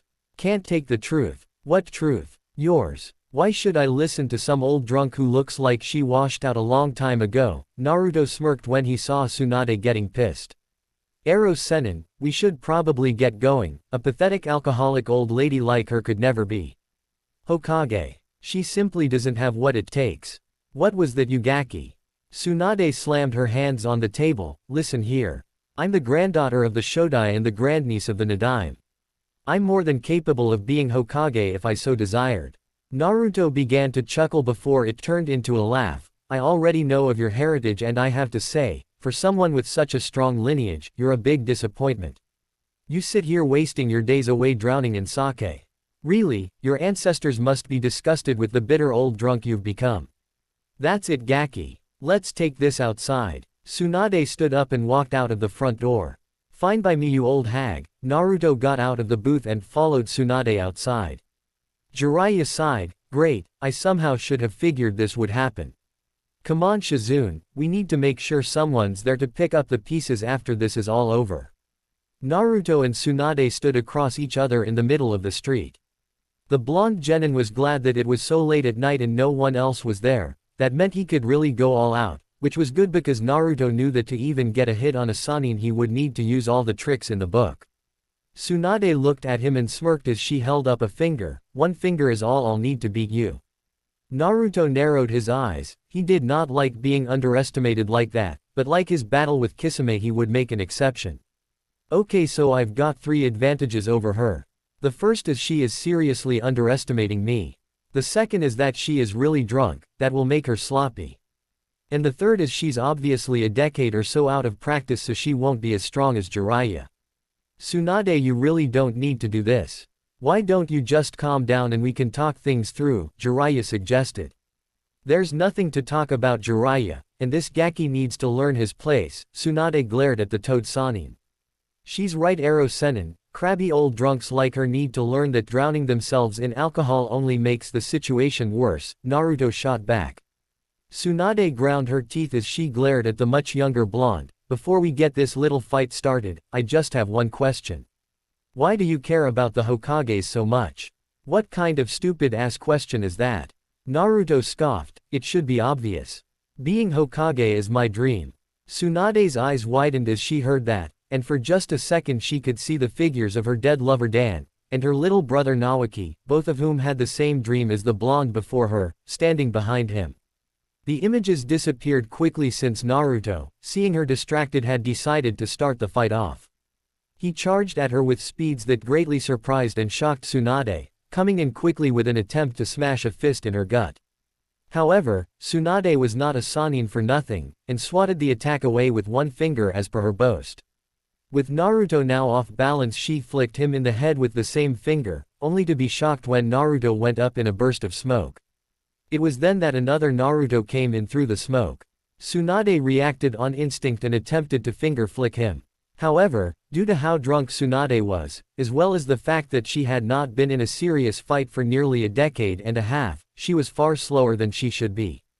It also didn't help that Naruto, having speeds that could match those of Rock Lee, was more than capable of keeping ahead of her, at least for the moment. Naruto ducked under Tsunade's finger and came in, smashing Tsunade in the stomach with a double punch. The legendary healer grunted in pain as she skidded across the ground. The kid hit far harder than she thought he would. Looks like the first hit goes to me. Naruto gave her a vicious and bloodthirsty grin. I have to say, for being one of the 3 Sannin, you really suck. I guess your title of legendary sucker isn't just about how shitty you are at gambling. Tsunade glared at Naruto as she finished healing her bruised stomach. As soon as she was finished, she rushed at Naruto. Said blonde watched her. Despite being out of practice, she was still decently fast, and he knew that if she got even one hit on him, even if it was from just a finger, he would lose. Timing himself to her attack, Naruto waited until she had lashed out, using a minimal amount of effort to move her hand past his head. It was then that he came in with another punch, but this time Tsunade had sobered up enough that she reacted on instinct. She swatted his attack out of the way with her other hand, before finger flicking him. However, much like last time, Naruto merely disappeared in a puff of smoke, revealing himself to be a Kage Bunshin. It was then she felt someone behind her and saw another shock, a spinning purple ball of energy that she could name from a mile away was in Naruto's hand as he charged at her. Acting quickly, she smashed her finger on the ground and created a fissure that tripped Naruto up, causing the Rasengan in his hand to smash into the ground where it formed a ring, showing that the blonde had yet to master the technique. I take it you taught him that move, Jiraiya? Tsunade turned a glare on the white-haired man. Jiraiya shrugged. Well, of course I did. He's my apprentice, isn't he? That kind of implies I need to teach him something. Tsunade scoffed. We all know that only you and the Yondaime can use that technique. Teaching it to some kid who has no chance of actually learning it is just stupid. Before Jiraiya could open his mouth to respond, Naruto decided to get back into the picture. You think so, huh? That just goes to show you what you know. I'll have this technique mastered in no time flat. Just you watch, hag. Tsunade glared at the hag comment before grinning. Then why don't we have a little wager? If you can master that technique in 3 days, not only will I come back with you to be Hokage and admit that you've got what it takes to be my successor, but I'll also give you this necklace. Tsunade took a necklace with a green gem out of her shirt. And if I lose? Tsunade thought about it for a moment before grinning. You will give up on your dream of being Hokage, give me all of your money and go back to Konoha empty-handed. Naruto frowned. He wasn't much for jewelry. The only thing he wore was the necklace Haku had given him. However, as he looked at the necklace, he felt something call out to him. All right, you've got yourself a deal, lady. I'll have this technique down in 3 days. Be sure to pack your bags in that time because I'm not going to lose. Hey Gaki, where are you going? Jiraiya asked as Naruto started stomping off. Naruto stopped and turned his head to his sensei. I'm going to start training. Gaki, it's the middle of the night. Let's find a hotel. You can train tomorrow, Jiraiya countered with a shake of his head. Naruto frowned for a moment before sighing. He was not really tired, but the man did have a point. Alright, fine, but if I'm gonna miss out on training thanks to this, I expect you to wake up bright and early tomorrow to help me. Jiraiya rolled his eyes. Alright Gaki, you got yourself a deal. I suggest you don't get yourself too comfortable here, hag. Naruto looked at Tsunade. Given your shitty luck and the fact that I've never lost a bet, you can be sure as hell I won't lose to you here. Omake, what would happen if Sasuke never showed up to fight Itachi? Well, I have to at least admit that I'm impressed you were able to land a hit on me, Gaki, and to withstand a smack from Samahata. You must have impressive pain tolerance. Kisame said before he turned look at his silent partner. Oi, Itachi. Weren't we told this kid was the dead last of his class or something? Dead last? Naruto asked with a laugh, despite the small wince of pain it earned him from his still sore ribs. Your intel agent obviously sucks balls if that's what he got. His information is about 6 months out of date. You do seem to be more skilled now. However, even with your recent increase in skill it will not be enough to deal with us, Itachi said as he looked at the blonde genin. Hey, you think so, huh? Asked Naruto with a smirk on his face. That smirk gave Itachi an ominous feeling. Naruto brought his hands up in a ram seal and gave the 2S ranked criminals an insane-looking grin. I'm going to beat the both of you in just one technique. I really didn't want to use this, but it seems you've left me no choice. A purple aura of Yuki formed around the blonde shinobi. Behold. My ultimate jutsu. Both Itachi and Kisame tensed as they felt the powerful chakra surrounding Naruto, however curiosity kept them from attacking. What could be so powerful that it could defeat 2S ranked ninja? What technique could a mere genin know that could beat people of their caliber? What could? Harem number jutsu. What? Itachi and Kisame both asked as they were surrounded by a large puff of smoke. And when the smoke cleared, they were suddenly assaulted by hundreds of beautiful teenage blonde girls who began rubbing themselves against the pair of now stiff shinobi, whispering seductively in their ear as they described many of the Ika scenes from the first 3 books of the series. Oh, and they were completely naked. Now, both Itachi and Kisame had always had good control over themselves. Itachi was well known for his cold, nearly dead personality, and Kisame, while known to be violent and bloodthirsty, knew how to keep himself in check. However, both of them were still men, and still had the same urges that all men had. And having Kami only knew how many hot blonde female bodies pressed up against them was too much for them, or any man to take. Thus the pair were blown backwards with a pair of nosebleeds of such epic proportion that they ended up dying from blood loss. A puff of smoke later and all the blondes disappeared, leaving only Naruto standing there and scratching the back of his head in a confused manner. Huh, I guess that technique really is the deadliest jutsu known to man. Chapter 30, The Deal. The next day found Naruto getting himself ready to start training early in the morning. As he finished putting on all of his clothing and equipment, a knock came at the door. Walking over to the door, he opened it to find Shizune standing there. Shizune-san. He blinked a few times as he wondered why she was here. Is there something I can help you with? Shizune walked into his room when Naruto moved out of the way, placing her hands behind her back in a nervous gesture. I just wanted to talk to you about Tsunade-sama and this bet you made with her. Naruto raised an eyebrow. What is there to talk about? I don't think you truly know what this bet means. That necklace isn't some random piece of jewelry, it once belonged to the Shodai Hokage. A grin came onto Naruto's face. Well, if it once belonged to the Shodai, then that means I really have to win this bet. Shizune looked startled when Naruto said that. After all, if it's something that belonged to a Hokage, it's only fitting it finds its way to the future Hokage. Shizune actually had to smile a bit at the boy's confidence and determination, however it soon went back into a frown. That necklace isn't something anyone can wear, Naruto-san. It's a cursed necklace, only Tsunade-sama can wear it. Because when other people wear it, they die. Naruto blinked a minute before he opened his mouth and started to laugh, much to the shock of Shizune. He wiped an errant tear from his eyes as he spoke. A cursed necklace, huh? That's certainly a new one, but you can't honestly expect me to believe something like that, can you? But it's true. Shizune looked at him imploringly. Tsunade-sama already tried giving that necklace away to two people. Her younger brother, and her old lover, my uncle. Both of them died the day after it was given to them. Naruto frowned for a moment before sighing and moving over to the bed. He gestured for Shizune to sit down, which after a little hesitation she did. Go ahead, I get the feeling you need to get this off your chest, so I'll listen. Just don't expect it to change my opinion about this bet. Shizune frowned a bit before going back to a neutral expression as she began her tale. You see, when Tsunade-sama was younger, she had a little brother named Naoki. It was actually his dream to be Hokage, and in order to help him reach his goal she gave him the very necklace you made that bet on. However, the day after she gave it to him, Naoki's team was killed by a band of Iwa ninja.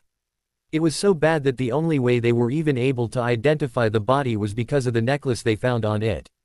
After that, she had wanted to create a medical program to help keep casualty rates down. But since we were in the middle of the Second Shinobi War, the Sandaime had opposed its creation, stating that Konoha did not have the resources necessary to create such a program. My uncle Dan, however, agreed with her. Out of all the people who heard of the program, he was the only one. Eventually the two started dating, and Dan told Tsunade-sama how it was his dream to become Hokage. Because of that, Tsunade-sama decided to place her faith in him, and she gave him the necklace. However, a day later the two of them had gone on a mission and Dan was. I see, Naruto said as he saw Shizune wipe a stray tear from her eye. They stayed silent for a while after that until Shizune spoke again. That's why you have to call off this bet, Naruto-san. That necklace is cursed, it will only let Tsunade-sama wear it. Naruto looked at her for a moment before snorting. If that necklace is cursed, then I guess I'll just have to break the curse, won't I? Shizune looked up at him in shock. What?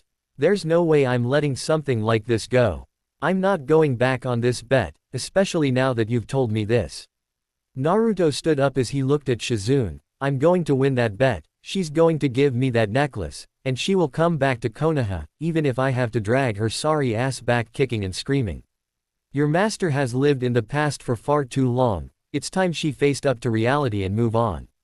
Now if you'll excuse me, I have a bet to win. Shizune watched as Naruto left. When the door closed, an odd smile came to her face. Maybe he can do it. You're later than I expected you to be, Gaki. Naruto grunted as he came upon the clearing where Jiraiya was. Shizune-san wanted to talk to me about backing down from this bet. Now let's get started. Jiraiya nodded. Alright then, show me how far you've come on the Rasengan. Naruto held up his hand and Jiraiya watched as a purple ball of chakra formed in it. Honestly, it was a most curious sight to him. He had never seen purple chakra before and he had to wonder why Naruto's was like that. His thoughts were taken from him when he watched the ball explode and had to hold in a wince when he saw the burn marks on Naruto's hand. As you can see, I can only hold the shape for about 3 seconds, after that my power simply fluctuates and the jutsu loses its form. Naruto sighed as he clenched his hand for a few moments until his healing factor kicked in. I don't even know what the problem is. It can't be my chakra control. While it's not the best, it's far better than most. But I don't know what else it could be. This is seriously one of the most frustrating jutsus I've ever had to try and make. It's like some kind of roadblock is on me for this one part, like I'm trying to look left and right at the same time. It's seriously beginning to piss me off. Jiraiya looked at Naruto for a few seconds before speaking. You know, technically it is possible for you to look left and right at the same time. Huh, how the hell would I do that? It's not like I've got 2 heads on my shoulders, or that my eyes have the ability to look in opposite directions. Idiot, Jiraiya rolled his eyes as he made a kage bunshin then looked left while his clone looked right. See, I'm looking left, while my clone looks right. Naruto blinked for a few seconds as he looked at Jiraiya after his clone dispelled. After a moment or two a large grin came to his face. Ero-Sennin, you're a genius. Well, of course I am the great Jiraiya-sama after all. Ha ha ha ha, he trailed off for after a while before scratching the back of his head. So why am I a genius? He did not get an answer as Naruto created a kage bunshin and held out his hand. He began to channel his Yuki through his hand, creating a spinning ball of energy. However, Naruto only dealt with the rotation and power aspect of the jutsu. Meanwhile, Naruto's clone began applying the shape, making sure that the sphere that held all of the destructive energy was stable. Jiraiya watched in a mixture of amusement and shock as Naruto created a perfect Rasengan in his hand. Unbelievable. This kid found his own way to create the jutsu from just what I said. Not bad at all, Gaki. I can't believe you actually mastered the Rasengan like that. Naruto frowned as he looked at Jiraiya. What do you mean mastered? This jutsu is practically useless as it is now. I not only have to make a clone just to create it, but it also takes several seconds to form. If I was fighting anyone above Chunin level, they would slaughter me before I could form the jutsu. Naruto created another clone and sat down, holding out his hand as they began forming the Rasengan again. This jutsu isn't mastered until I can create it with one hand and in less than 1 second. Until I can do that, I won't even consider this jutsu as being a viable option for combat, much less something to show that old hag so I can win that bet. Back in Konoha. Are you alright, Tenten-san? Tenten looked over at her teammate Neji as they walked towards their respective homes. They had both just finished visiting Lee in the hospital, a surprising turn of events considering Neji had never liked Lee in the first place. Though she had to admit that her Hyuga teammate had been a lot different since his battle and complete beatdown at the hands of one Uzumaki Naruto. Yeah, I'm fine. Why do you ask? It was actually kind of odd, having her teammate, who had always been a prick to everyone, being nice to her for a change. Because you look distracted, Neji shrugged indifferently. And you're a terrible liar, I can tell something is bothering you. Tenten frowned for a moment before sighing. I haven't been able to find Naruto ever since the Sandame's funeral service. It's like he dropped off the map. I tried looking for him a little while ago, and apparently he left with Jiraiya of the Sannin to go on some kind of mission. Neji looked at Tenten for a moment as he digested the information she gave him. And you're upset that he did not come to find you and tell you he would be leaving, correct? Well, yes, Tenten admitted. Actually, she had been downright furious, as the training field she and her team used could attest to, when she had found out that he had left without telling her. Ever since she had seen how lost and vulnerable he had looked at the Sandame's funeral, she had been worried for the blonde. That he would just up and leave without even letting her know was frustrating, reminded her much of the time he came back from his first C rank. I would not be too upset, Tenten. If he was with Jiraiya-sama, then it must have been a mission of great importance. Tenten glared at the white-eyed prodigy. I know that. But he still could have given me the common courtesy of at least saying goodbye. He's always doing this, being completely inconsiderate of the feelings of others, especially when they're worried about him. Neji decided not to say anything more on the subject. He knew that when his teammate got on about something very little, if anything at all, could ever get her to change her opinion. Perhaps, but there might have been extenuating circumstances. Neji changed direction towards the Hyuga compound. I would not be too harsh until I received all of the facts. Tenten. Tanzaku Gai. Naruto dispelled his kage bunshin and sorted through the information in his head. Holding out his hand he tried to make the Rasengan one-handed, only to fail. The jutsu was getting increasingly frustrating, especially since he had been at this for 2 days and nothing he tried seemed to let him master it. Though, he was pleased to see he no longer burnt his hand when the jutsu dispelled. Of course it did not help that he refused to use his kage bunshin any more than he already was on the jutsu. For whatever reason he felt it was imperative that he get this down on his own, otherwise it would be like he had cheated on the bet. That was not to say that he did not have kage bunshin working on other things while he did this. Currently Naruto had about 300 clones doing their normal routine. Since he had mastered many jutsu as well as the highest form of chakra control he knew, he had taken to splitting them off into other tasks. One was to start working on his own jutsu. He already knew the functions of hand signs, so they were trying to brainstorm for new ideas. He was actually having them try to find a way to make a jutsu similar to Kakashi's Chidori except with wind. Since while Jiraiya said that the Rasengan made the Chidori look like child's play, they were also 2 very different jutsu, with the Chidori being a piercing attack and the Rasengan being a grinding attack. The others were simply continuing with his wind manipulation, trying to find different ways of utilizing wind for combat, as well as working on mastering his wind jutsu to the point where he could do them without hand seals. Sighing, Naruto created another kage bunshin and held out his hand, creating another Rasengan before dispersing it and making it again. A little ways away Tsunade stood hiding behind a boulder as she watched him train. The next morning Naruto awoke with a groan. Opening his eyes he blinked a few times and frowned when he found himself on his bed. How did I get here? He wondered as he did not remember walking back from the training ground. In fact, the last thing he remembered was experimenting with the Rasengan when. Son of a bitch, Naruto muttered as he sat up in his bed.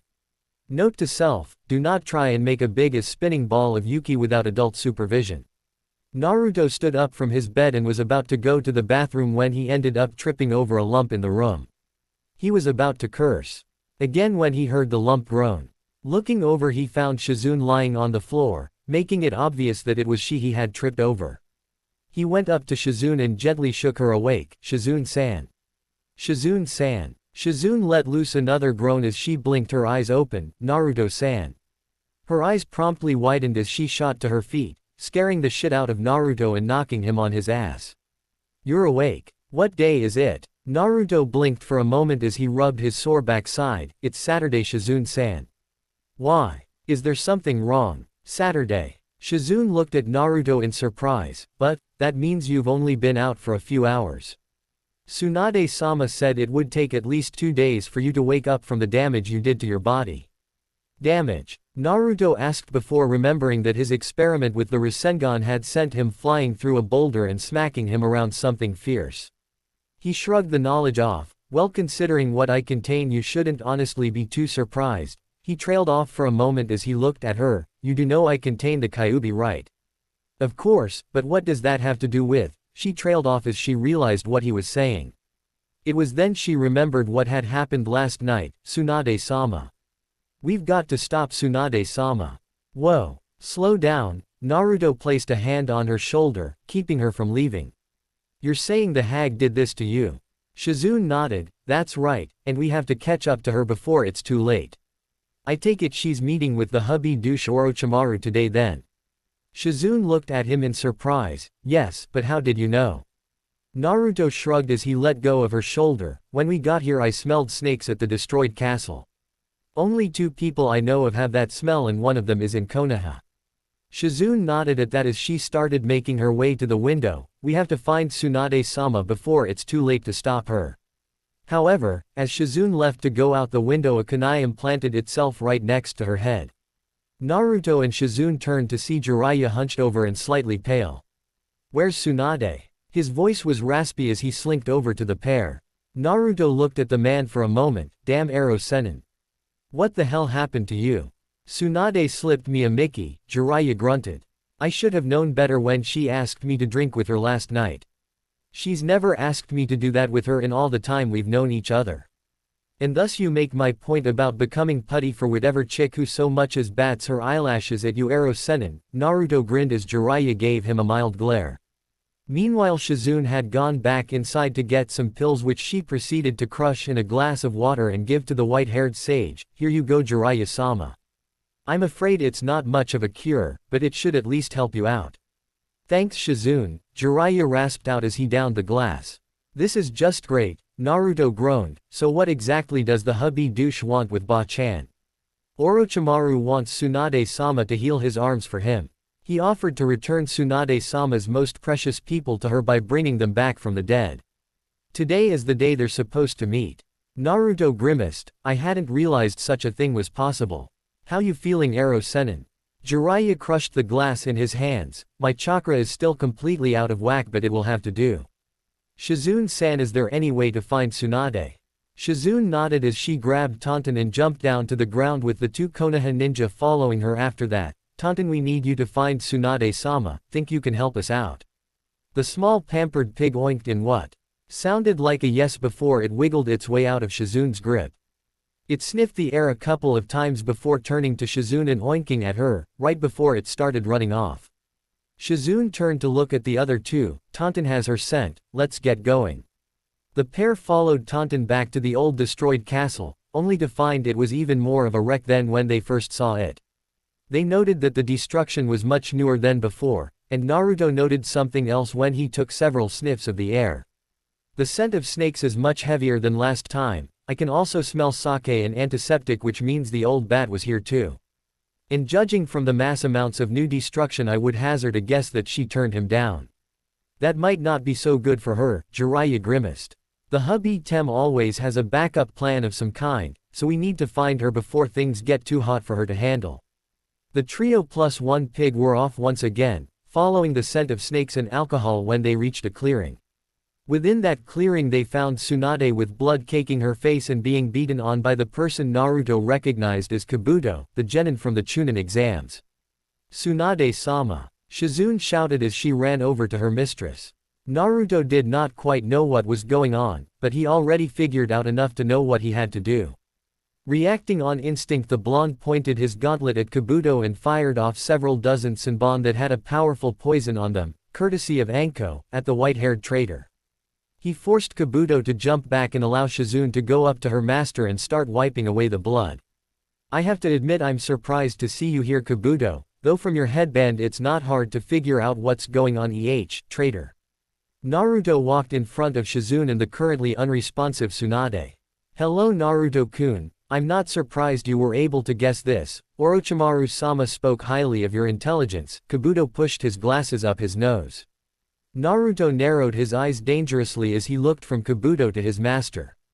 Now that he was up close, the blonde could see that Orochimaru's arms were blackened and oozing blood. Well, it looks like Hokage Ojisan really did a number on you, didn't he, Pedo Tem? Kukuku, you were quite amusing Naruto-kun, Orochimaru chortled as he looked at the boy. I must say you really are quite an impressive specimen. Coming from you, I'm not really sure if that's a compliment or not, Naruto shot back. He turned his head to look at Tsunade, who was still completely out of it. Sennin, what's wrong with Ba-chan? Is it some sort of weird genjutsu or something? Jiraiya shook his head. Tsunade has hemophobia, she's afraid of blood, and even the mere sight of it messes her up. She'll be unresponsive for at least a few hours. You're kidding, Naruto looked shocked. You're telling me the greatest medic and healer in the elemental nations is afraid of blood? What kind of medic nin is afraid of blood? Jiraiya sighed. It's a long story and right now we don't really have time to talk about it, in case you haven't realized. Naruto looked a bit embarrassed by that and turned his attention back to the two ninja before them. Right. Kukuku, I would ask what you two are doing here, but it seems painfully obvious, Orochimaru chuckled. Jiraiya held a hand out in front of Naruto. Kid, this fight is going to be in a level beyond you. Protect Tsunade while Shizune and I deal with Orochimaru and his glasses-wearing partner. Naruto looked at Jiraiya for a second before sighing. Fine, but if things get hairy don't expect me to just sit on my ass. That's fine, Shizune will handle Whitey over there while I take care of Orochimaru. Jiraiya looked over at Shizune, who gave him a nod and switched places with Naruto. Orochimaru looked amused by their conversation. You think you can take me on, Jiraiya? We all know that you have always been the weakest of the three of us. And it's a good thing you're not sending Naruto-kun over to me. After all, he can't do anything if I don't want him to. If you're talking about that little hickey you tried to give me, then you're shit out of luck, Pedo Tem, Naruto said as he pulled away his cloak and shirt over his neck, revealing unblemished tanned skin. That cursed seal might have taken hold on someone who's drowning in his own darkness and delusions of grandeur like Sasuke Tem, but I don't have such a problem. Unless you count my deranged other half. Naruto did not mention that out loud and just grinned as he saw Orochimaru look at him in shock, and then anger. It matters not. You were merely a pawn that I was hoping to use. All that truly matters in the end is that I get Sasuke-kun. Well, that's good, I suppose. I really didn't want to be your ass muppet anyways. I prefer members of the opposite gender, Naruto shot back. Orochimaru scowled. I see he picked up Jiraiya's wit. I'm getting rather tired of this. Do it now, Kabuto. Kabuto pulled off the bandages on one of Orochimaru's arm and the Sanin's blood down the summoning tattoo that was found on it, Kuchio's number jutsu. Kabuto and Orochimaru could now be found on top of a giant three-headed snake that was quickly heading for the group of Konoha ninja. Jiraiya went through his own hand seals as he tried to summon, only for there to be a small puff of smoke and Gamakichi to pop out. Huh. Oh, hey there. How ya doin'? Naruto's sweat dropped. Are you serious, Ero Sennin? I can do better than that. You need to get in the game. Give me some room, Gaki. Jiraiya scowled as he went through a set of hand seals and slammed his hands on the ground. Doden, Yomi Numa, Earth Release, Swamp of the Underworld. The ground in front of him liquefied and turned into a murky and muddy-looking substance, disabling their movement. Jiraiya cursed, damn it. It wasn't deep enough to drown them. Looks like Tsunade's drug hasn't worn off. Fuden, Kamikaze no Tatsumaki. Jiraiya looked over to see a tornado erupt from Naruto's fist and smash right into the snake, shredding its head to small pieces. Not bad, Gaki. Naruto grinned at the compliment before jumping back towards Tsunade, taking Gamakichi with him, as Shizune rushed towards Kabuto. Naruto watched as the two fights kicked off, with Jiraiya and Orochimaru moving further away as they battled. He turned his main attention towards the fight between Shizune and Kabuto, watching as the pair of medic nin fought in their own styles. Shizune was more of a distance fighter, using a Senbon launcher similar to his own and poison-type jutsus, not to say she was a slouch at taijutsu, but when Kabuto used his chakra scalpels in close, Naruto knew who was better there. He made sure to watch the fight and analyze the white-haired traitor's fighting style in case he needed to jump in. Which the opportunity soon came when Kabuto managed to use Doden, Moguraker no Jutsu, Earth Release, Hiding Mole Jutsu, to move underground, after Shizune had released a cloud of poison gas, and had managed to get behind the woman and sever the tendons of her Achilles heel. Naruto made two quick clones to keep Tsunade safe while he made his move. Kabuto was just about to land a finishing blow on Shizune with his chakra scalpels. However, before he could, a foot suddenly implanted itself into the side of his head, sending him flying back with a great deal of force. He managed to right himself so that he landed on his feet, even. Still, he was forced to use chakra as he skidded across the ground, creating two small trenches with his feet. Naruto kneeled down next to Shizune, who was trying to heal her wounded heels. You alright, Shizune-san? I'm fine, thank you, Naruto-kun, Shizune said, grimacing a bit as her wound refused to heal quickly enough. Naruto noticed this and created a cage Bunshin who, much to the woman's protest, lifted her up in a bridal carry. Take a load off while I deal with this guy, Shizune-chan. The blonde cracked his neck a bit as he prepared for a fight. Shizune did not get a chance to respond as the clone Naruto ran off with her, heading towards Tsunade as Kabuto came closer. That was very admirable of you, Naruto-kun, getting yourself involved in a battle you have no chance of winning. Naruto scoffed, I wouldn't make the same mistake of underestimating me that everyone else seems to enjoy doing these days. Kabuto smirked as he pushed his glasses up, oh, I'm not. I know very well what you're capable of from Orochimaru-sama and your little display during the Chunin exams. However, I'm on par with Hitaki Kakashi, while you are still a genin, a talented one but still just a genin. Well then, Let's see if I can't get you to sing a different tune after I break off my foot in your ass. Naruto flicked wrists and summoned a pair of kunai into them, not that Kabuto could see with his large cloak covering his form. Very well then, why don't you show me how you intend to do this? I'm in need of some new entertainment after all. Kabuto activated his chakra scalpels. Gladly. Naruto threw both kunai and went into a set of hand seals. Kunai Kage Bushin no Jutsu. 2 kunai became 20 as they headed for Kabuto, who began to dodge them with relative ease.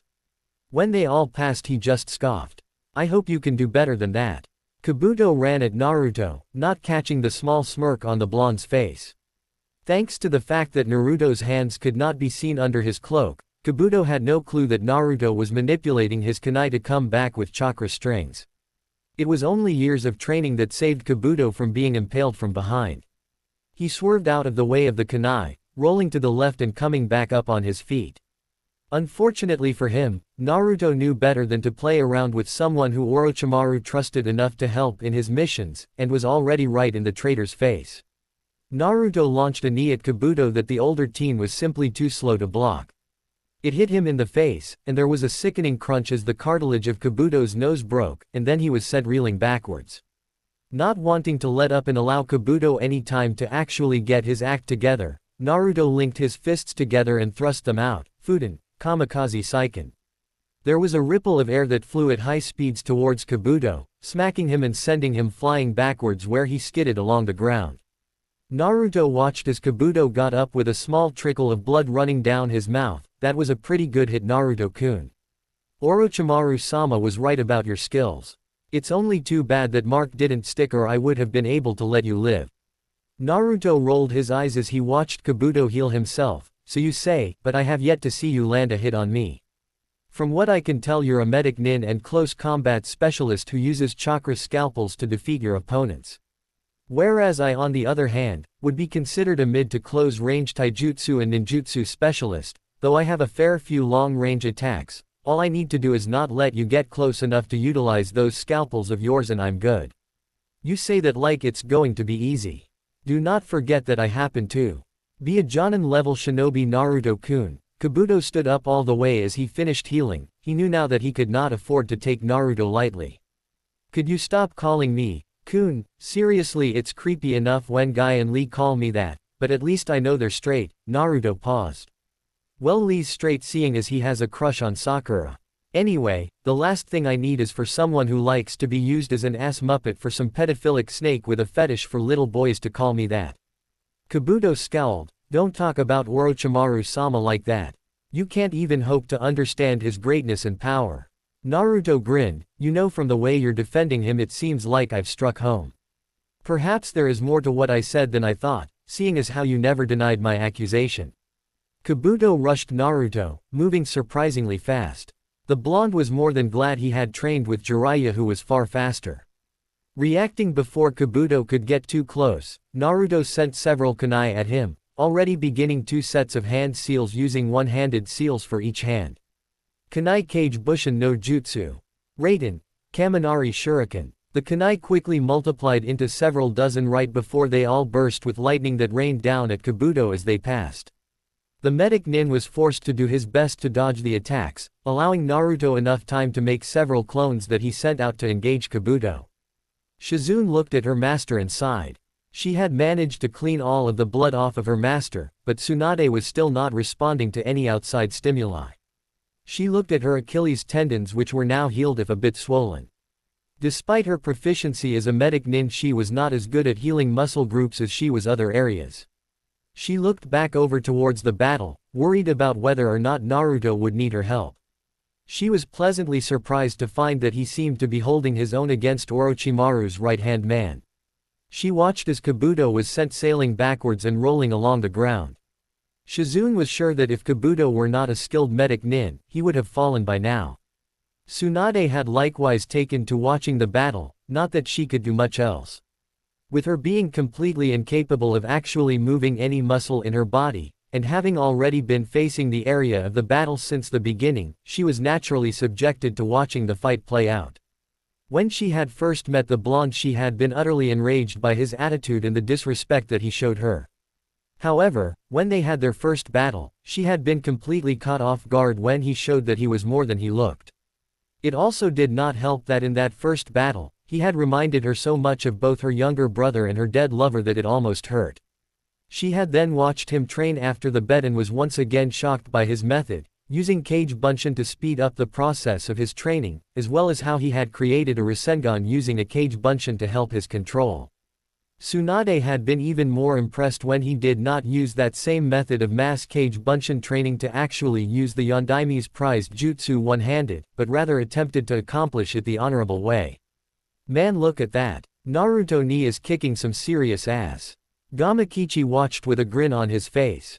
This boy reminded her so much of the two people she had cherished the most that she could practically see them standing behind the blonde, from their dreams to become Hokage, to their determination. Tsunade clutched the necklace around her neck. Just one more time. Let me believe, just one more time. As soon as Kabuto had defeated all of the clones, Naruto came back into the picture, launching a kick into his opponent's gut. It was to Naruto's shock that Kabuto turned into a pile of mud. Damn it. Naruto twisted to the side as Kabuto came up behind him using the Moguraker no Jutsu. He managed to dodge a potentially fatal blow, but was still hit in the arm. He hissed a bit as he jumped back, letting his left arm dangle limply. You see now, don't you? Kabuto asked in a mild tone. You're no match for me. You may be able to compete with some of the Jonin out there, but not one of my level. Keep talking, buddy. It will only make the look on your face that much more priceless when I wipe it off. Naruto tried to stall for time as his impressive healing factor worked his magic. I suppose I'll just have to beat you even more to prove my point. Kabuto activated his scalpels again and moved to engage Naruto. The blonde soon found himself on the defensive as he did his best to keep out of reach of Kabuto's scalpels. Using a modified version of the Hibiken that Anko used. He was fortunate it was different enough from Orochimaru's standard style that Kabuto could not use the Snake Sanin's taijutsu as a basis or Naruto would have been hit by now. As it was, Naruto was able to dodge all of the incoming attacks while his arm finished healing. Ready to fight back, Naruto made a Kage Bunshin and Kawaramide with it, giving him a small amount of breathing room. As Kabuto charged towards him, Naruto came up with a plan to beat the medic nin. Reaching into his pouch, Naruto pulled out a smoke bomb and threw it in front of himself, letting the smoke overtake his position. Kabuto ceased his charge, knowing it would be foolish to just head right into the smoke screen as it was probably what the blonde wanted. Instead, he stayed on guard, waiting to see what Naruto's next move would be. It came in the form of several shuriken being tossed at Kabuto, forcing him to jump away and to the left. After that, 6 Kage Bunshins shot out of the smoke screen, engaging Kabuto in a fierce taijutsu battle. The battle was a lot tougher than Kabuto had expected. While a Kage Bunshin would always go up with just one hit, they also had almost all of their originator's abilities, with somewhere around half of their physical prowess being reduced thanks to that same one-hit kill factors. It also did not help that their teamwork was impeccable. Kabuto managed to duck under a strike from one of the clones on the left, when he suddenly found the knee of another clone right in his face, sending him stumbling back. He channeled medical chakra to his nose as 2 more clones came at him from the left and right. He tilted his body back as he let the attack from the clone on the left fly past his head. Then swerved to the left as the other Kage Bunshin attacked with a kick. By this point, the white-haired medic had gotten used to the way the clones would attack. There would always be at least 2 of them coming in from the left and right. They would attack at the same time, and when Kabuto managed to dodge them, another clone would be waiting in the wing, either behind him, or right in his face and already attacking. This would normally leave no time for Kabuto to attack. However, this time he prepared himself, and as he dodged the swing from a clone on the right, a left-right combination from the clone on the left, Kabuto spun around and swatted away the attack from the clone behind him. Because he was using chakra scalpels, the block effectively killed the clone, making it go up in a puff of smoke. After that, he managed to defeat the other clones with little effort. However, it was right after he beat the last Kage Bunshin that 2 pairs of hands shot up from the ground and grabbed him. What the? 2 more Kage Bunshin appeared behind him and latched onto his hands, forcing them away so that he could not use them for attack. Finally, he saw Naruto in front of him, just several feet away with a grin on his face. Kabuto grimaced a bit but kept his smile up, so it looks like I underestimated you more than I thought. He tried to activate his chakra scalpels and frowned when he found himself incapable of directing chakra to his hands.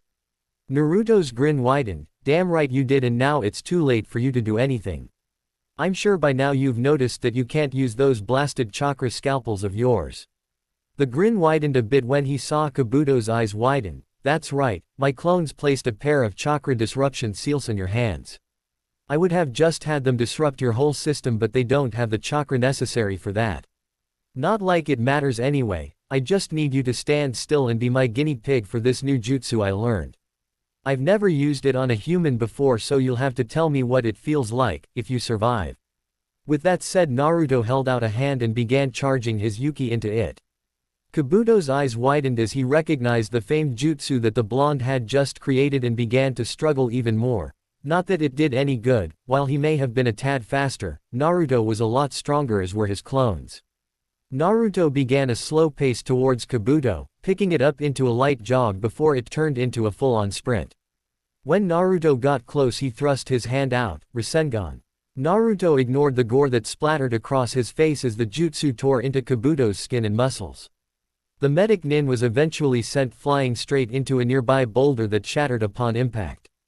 Giving off a toothy grin, Naruto turned around and walked towards Tsunade with a purpose. He held out both hands, one of them empty except for some of the blood that Kabuto had got all over him, and the other holding a perfectly spinning sphere of purple Yuki.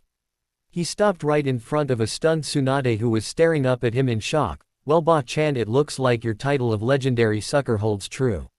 I believe that necklace is now mine, so pay up. Huh, would you look at that? Jiraiya grinned as he saw Kabuto get sent flying from Naruto's attack. It looks like the Gaki is even better than I thought he would be. What do you think, Tem? Orochimaru looked from Naruto to Jiraiya and then back again. He gritted his teeth. Such power does not belong in the hands of one I cannot control. He must die before he becomes a hindrance to my plans. Orochimaru flew towards Naruto with Jiraiya following close behind in an effort to stop him. Unfortunately for Jiraiya, Tsunade's drug had yet to ward off. Therefore, he was unable to dodge Orochimaru when the snake Sannin latched a tongue around his ankle, pulling the toad Sannin towards the ground where he landed with a crash. Orochimaru continued on unimpeded as his sword stuck out of his mouth, hoping to catch Naruto while the boy's back was turned.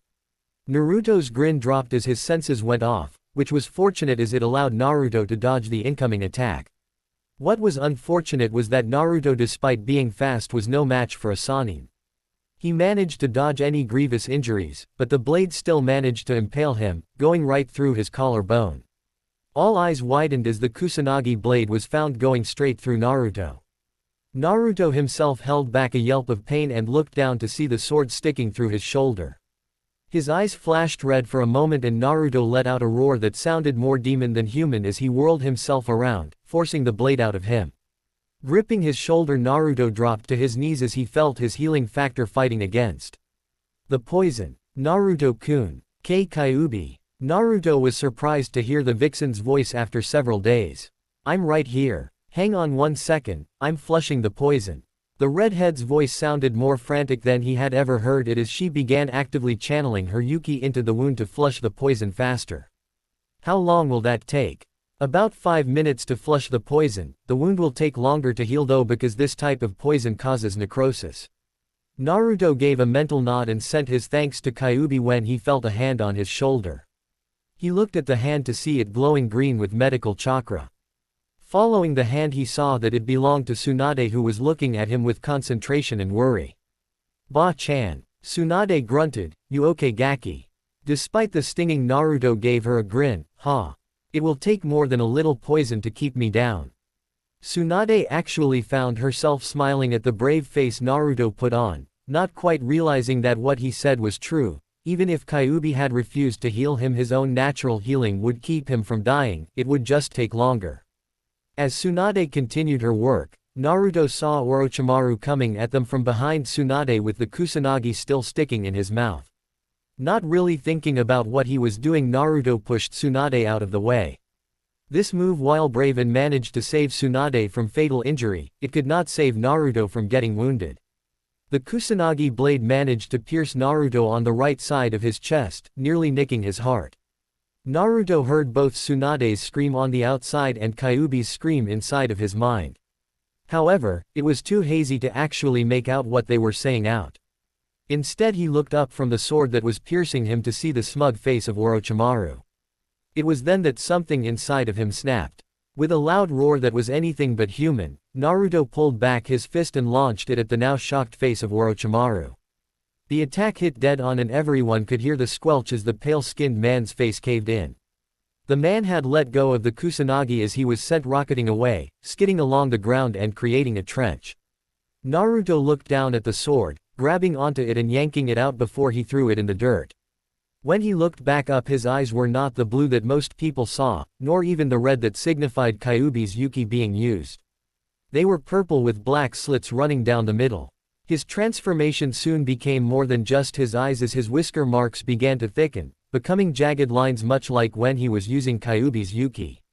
His ears became pointed at the tips, making them look akin to elf ears. His nails grew thicker, longer and sharper along with his canines. However, it was his hair that had the most drastic change, going from its golden blonde to deep blood red and lengthening. It swept back over his forehead and then began to move down, segmenting into 10 separate spikes that looked reminiscent of tails. Everyone there was too shocked by this transformation to do anything more than gape. None of them had ever seen this kind of thing happen before. It was similar to the transformation that the Inuzuka went through. But they could easily tell it was much different. They would have chalked it up to using Kyuubi's Yuki, however it did not give off the same feel as Kyuubi's power. It still held bloodlust, but it was much more manageable and was not quite as powerful either.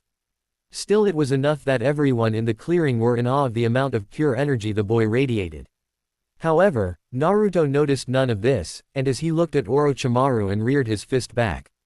With a quick thrust his fist came forward, before launching out a large purple claw made purely from Yuki. It ran straight for Orochimaru who after watching the spiky-haired blonde's transformation in shock managed to pull himself together and attempted to dodge the claw. However when he moved said appendage followed and the Sannin was far slower than he normally was thanks to the pain in his arms and his battle with Jiraiya, allowing the Yuki appendage to latch onto him and pull the man towards the now red-headed genin.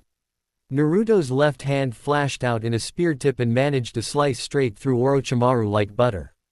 It was only thanks to the snake Sannin opening his mouth and regurgitating himself like a snake shedding skin at the last second that he did not get speared through the heart. Everyone watched as Naruto turned to Orochimaru, waiting to see what he would do next. Said blonde turned to look at the pale-skinned man, and took a step forward only to fall flat on his face as he passed out, his body going back to normal. The action seemed to snap everybody out of their stupor and caused Orochimaru to rush Naruto in the hopes of killing him. However, he was intercepted by both Jiraiya and Tsunade, with the latter smashing a fist into his face and the former standing in front of Naruto in a guard position. Orochimaru stood up where he was and glared at Tsunade. "Why are you protecting that Gaki Tsunade? You owe him nothing. Why am I protecting him?" Said woman looked at the unconscious, now blonde again, genin who was being attended to by Shizune and her eyes softened. They hardened an instant later as she turned back to Orochimaru. "I'm protecting him because I'm Senju Tsunade, granddaughter of the Shodai Hokage, grandniece of the Nadaime Hokage, and as of today I am the Gadaime Hokage of Konohagakure no Sato." With a small groan Naruto opened his eyes. The first thing he realized was that he was in the seal, as evidenced by the walls with the seals all over them meaning he was in Kyuubi's house. He sat up and looked around for all of 5 seconds before he spotted said vixen standing at the foot of the bed with a blank expression on her face and her arms crossed. "Kyuubi," Naruto said as he swung his legs over the edge of the bed and stood up, glad that he could not feel the pain of whatever had happened to him. "Did you bring me here?"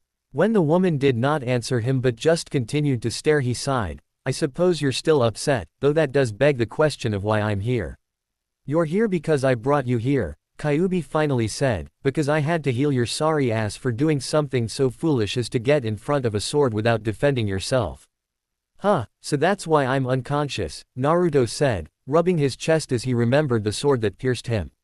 "I suppose I owe you my thanks, though from the look on your face I doubt you really care what I say so I'll save my breath." Kyuubi bared her teeth at him. Do not give me any lip, you damn brat. You are so lucky that I'm inside of you right now. Without me you would be dead. However, Naruto had no intention of letting this woman walk all over him. Without you I might not even be in this situation now, would I? Naruto once again found himself pressed to wall as Kyuubi glared at him. Shut up. I'll admit that maybe some of this was my fault. Maybe had I found some way to counter that man's. She stopped herself before moving on to a different venue. Had I not been forced to attack Konoha, none of this would have happened. But it did happen, and it's not as if I wanted to attack your pathetic excuse for a village, or be sealed inside of you. But I did attack Konoha, and I am sealed inside of you. Her glare intensified as she saw Naruto looking at her with an uninterested look. The past does not change the fact that your damn recklessness nearly got us killed. And if you do not stop this foolish act, I'm going to make you regret it. You can't threaten me, Kyuubi, Naruto stated. We both know that your power here is not what it would be outside thanks to the seals. Don't try and act. He was cut off as Kyuubi used her impressive strength to slam him into the wall, causing the entire room to shake. Now that her Yuki had managed to fully restore itself, Kyuubi let it loose and Naruto paled, realizing that her power was now far beyond what he had felt before. The amount of power she was releasing was enough that Naruto did not even think of how he might be able to contain it. You ungrateful little monkey! Kyuubi roared as she reared back a fist covered in red Yuki. Naruto closed his eyes as he waited for the strike to hit him. Had he not been frightened out of his wits, he might have realized that she could not do much to him for fear of killing herself. However, right now none of that was on his mind as he waited for Kyuubi's fist to pulverize him. Thus, when several minutes had passed and his head was not a bloody smear on the wall, he became curious and opened his eyes. The half-demon blinked in surprise a few times as he saw Kyuubi's fist still reared back, her other hand still around his throat. However, his greatest surprise was when his eyes landed on Kyuubi's face. Tears of frustration were trailing out of them, falling down her cheeks, and she seemed to be having some kind of great internal struggle with herself. After several more minutes she dropped Naruto, letting him fall on his ass. Looking up, the blonde saw Kyuubi take several steps back before she too sank to the ground and her body began to shake uncontrollably. After several seconds Naruto began to tentatively move towards the redhead, wondering what was going on with her. As he closed the distance he was surprised to see teardrops falling onto the floor, and heard the small chalked sobs that were coming from the woman. Kyuubi? He asked, only to gape when Kyuubi looked up and he saw her eyes, now getting slightly puffy.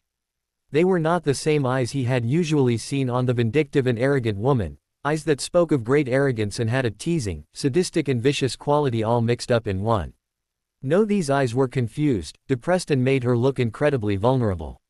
He opened his mouth to speak but Kyuubi beat him to it. Why can't I hate you? What? Asked Naruto in confusion. I should hate you. Everything you stand for is my antithesis, that damned selflessness of yours. You're the person I was sealed into, and that damned kindness of yours almost got me killed. Kyuubi looked at him and her face was twisted in a look of anger, sadness and frustration. I should hate you for being me, container, for being who you are. The red-headed woman bit back a chalked sob as she closed her eyes and looked back down at the ground. So why? Why can't I hate you? Why do I feel this way? What is it about you that makes me feel this way? Naruto listened to the woman in growing confusion. He did not understand what she was talking about. Her words were jumbled and it seemed obvious to Naruto that she did not even know what she was feeling. But there were two things he got from her. The first was that she did not hate him. He was both surprised and not so surprised. True, they had not started on the best of terms, but during the 1-month period before the Chunin exams they had gotten along decently, well enough that Naruto was no longer bothered by her teasing and snide remarks, and had even began to tease back with the fledgling flirting skills he possessed, something he would never do if he had hated her. However, even with all of that, Kyuubi had been fairly adamant in letting him know he was beneath her. The second thing was that she had some kind of feelings for him. What those feelings were Naruto could not say. He would readily admit that he did not know much about women in general, and Kyuubi was by far the most confusing woman he had ever met. Not only that, but it was also blatantly obvious that Kyuubi herself did not know what she was feeling, though he could understand that. Kyuubi had always been selfish. She may not be evil in the sense that others had often thought of her as, but she had always been selfish. She used others to achieve her goals, that being to live a life of luxury befitting what she thought was her status, essentially how she thought Kami should be treated were she on Earth. She never cared about others, she never liked others, and the closest thing she had ever come to being nice was when she was ordering people around like slaves, at least if her words about her life before being sealed were to be believed. He continued to look at the vixen who by now had wrapped her arms around herself in an effort to control her shaking. Crawling over to her, he gently placed his arms around her form, ignoring how she stiffened in his grip. What are you doing? The shock in her voice was so profound that Naruto would have laughed were the situation not so damn confusing. Truth be told, he was not even sure what he was doing. I'm hugging you, what does it look like? He brought Kyuubi closer to him and placed her head under his chin. Don't bother asking me why, cause I don't know, and don't bother telling me not to, because I'm not going to listen. Just shut up and accept it. He waited for several long moments to see what Kyuubi would do, expecting either some kind of attack or at the very least some verbal comment about him being beneath her. It was something of a relief when she did none of those. Instead he felt a pair of arms wrapping around him. Don't think that just because I'm letting you get this close means anything, Kyuubi sniffed as she relaxed into the blonde. And don't tell anyone about this or I will cause you untold amounts of suffering. Naruto chuckled a bit. Who would I tell? I can just imagine that going over well with the people of Konoha. Oh yeah, Kyuubi, well she's really one big softie. You'd be surprised how sensitive she is. No really, she actually the nicest, fluffiest person you would ever meet. Kyuubi snorted as she tried to find a comfortable position and ended up sitting in the blonde's lap, her head resting on his shoulders. She took a small moment to analyze the novel experience. She would freely admit that she had never been in this position before. The few humans who had tried to touch her usually ended up losing a limb and most were too enthralled to do anything more than drool. However, it wasn't a terrible experience. Naruto was a Hanyu and therefore a cut above any human. Plus he was radiating this incredible warmth that was actually beckoning to Kyuubi. It gave her an odd comfort that she had never experienced. A part of her wondered if she could find some way to retain this feeling. They stayed that way for a little while until Kyuubi decided to bring something up again. Do you remember what happened during this last battle, Naruto-kun? Naruto cracked open the eyes that he had subconsciously closed and frowned. What about the last battle? I mean, do you remember the transformation you went through after that man stabbed you? Naruto gave a slight shake of his head. No, all I remember was that Tem puncturing me with his sword. After that my mind went blank and then I woke up here. Why? What kind of transformation did I do? Kyuubi frowned, as she lifted her head from his shoulder and looked at him for a moment. After a while she tried to explain what she could. Truthfully, I don't know. It looked similar to my own transformations. I have 3 different states of transformation. The one I am in now I like to call my Hanyu state. While in this state you can see my tails and ears, most of my power is also released in this state, except I can't cause natural disasters with a flick of my tail. The other 2 states I have are my human state and my kitsune state, both of which should be self-explanatory.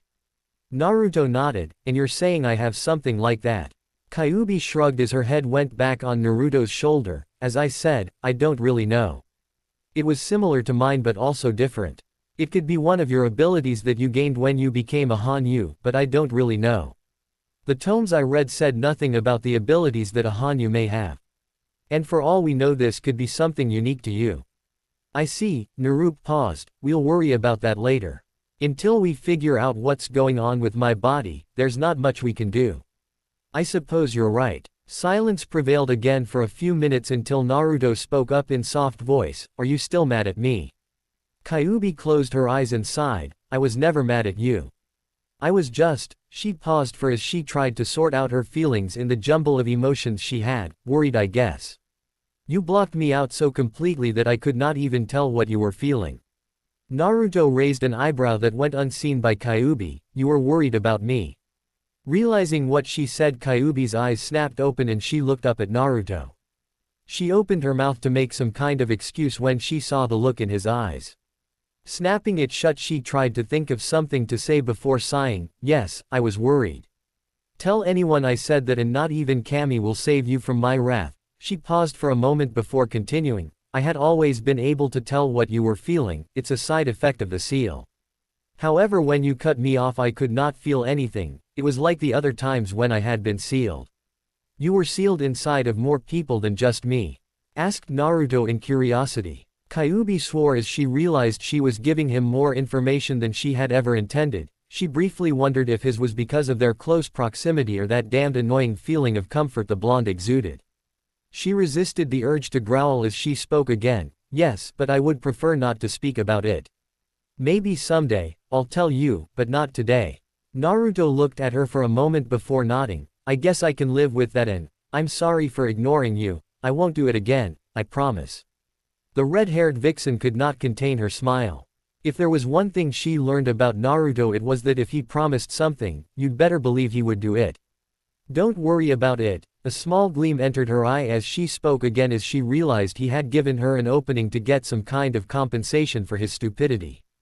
However, I do think you owe me some compensation for worrying me so much. Especially after this last stunt you pulled. Naruto blinked for a few seconds before shrugging. He supposed it was fair since he had almost gotten her killed through his actions. What do you want from me? Kyuubi paused for a few seconds as she thought about what she wanted. It had to be something feasible. She couldn't ask for her freedom, seeing as how even if he was willing to, she was not sure he could give her freedom. She also knew he would not accept being her slave. Not only did her charms not work like they normally did, but he was far too strong-willed. And she was sealed, so it would not really matter anyways. As she thought a little more, an idea came to her. Okay, what I want you to do is quite simple.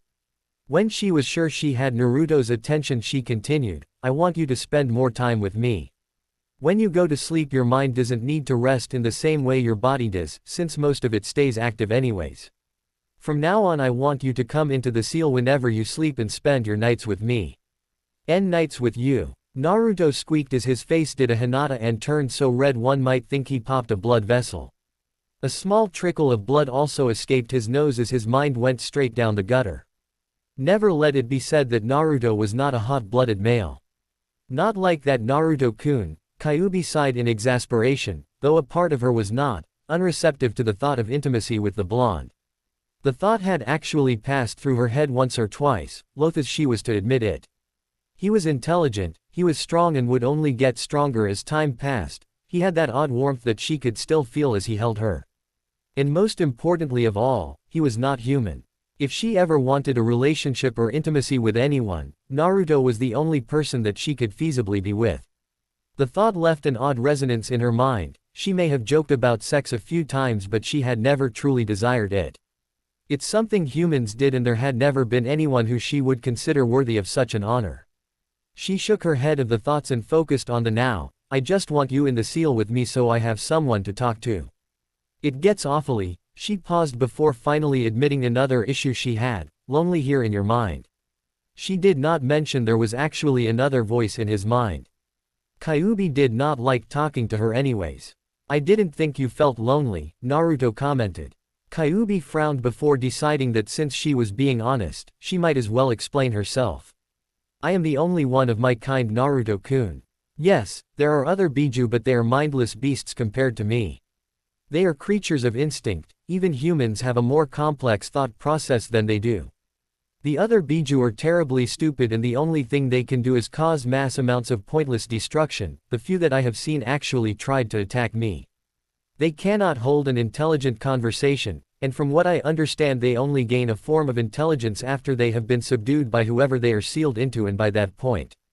I see. Naruto frowned as he thought about her request for a moment, and though surprised decided to agree. Not like he had any better way to spend his nights. I can do that. That's good. Kyuubi smiled a bit before frowning.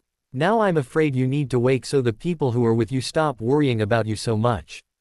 Naruto nodded as he looked at Kyuubi. I'll come back later tonight, okay? He received a nod before fading out of his mindscape. Kyuubi sighed as she picked herself off the ground. She felt so undignified by the events that had transpired just now. But at the same time she was almost glad for what happened. With nothing left to do, she crawled in her bed and relaxed as best as she could with the thoughts that were in her mind. Naruto stifled a groan as he woke up in the real world. Opening his eye, the blonde was greeted with a very interesting sight. You know, Ba-chan, as lovely a way as this is to wake up, I don't think you want me to see this. Tsunade, who had been leaning over him and running tests, looked down at Naruto in confusion. At least she did at first. Her eyes promptly widened and a blush actually came to her face when she saw that her leaning had inadvertently caused her extremely large bust to fall into Naruto's face, giving him a show that Jiraiya would kill for. She hurriedly leaned back and glared at him. Gaki, you're so lucky you're injured right now, or I would pound your face in for being such a pervert. I'm not a pervert, Naruto frowned as he denied the accusation. I'm a growing boy whose hormones are beginning to get out of control due to my teenage body growing in puberty. Nothing perverted about that, it's completely natural.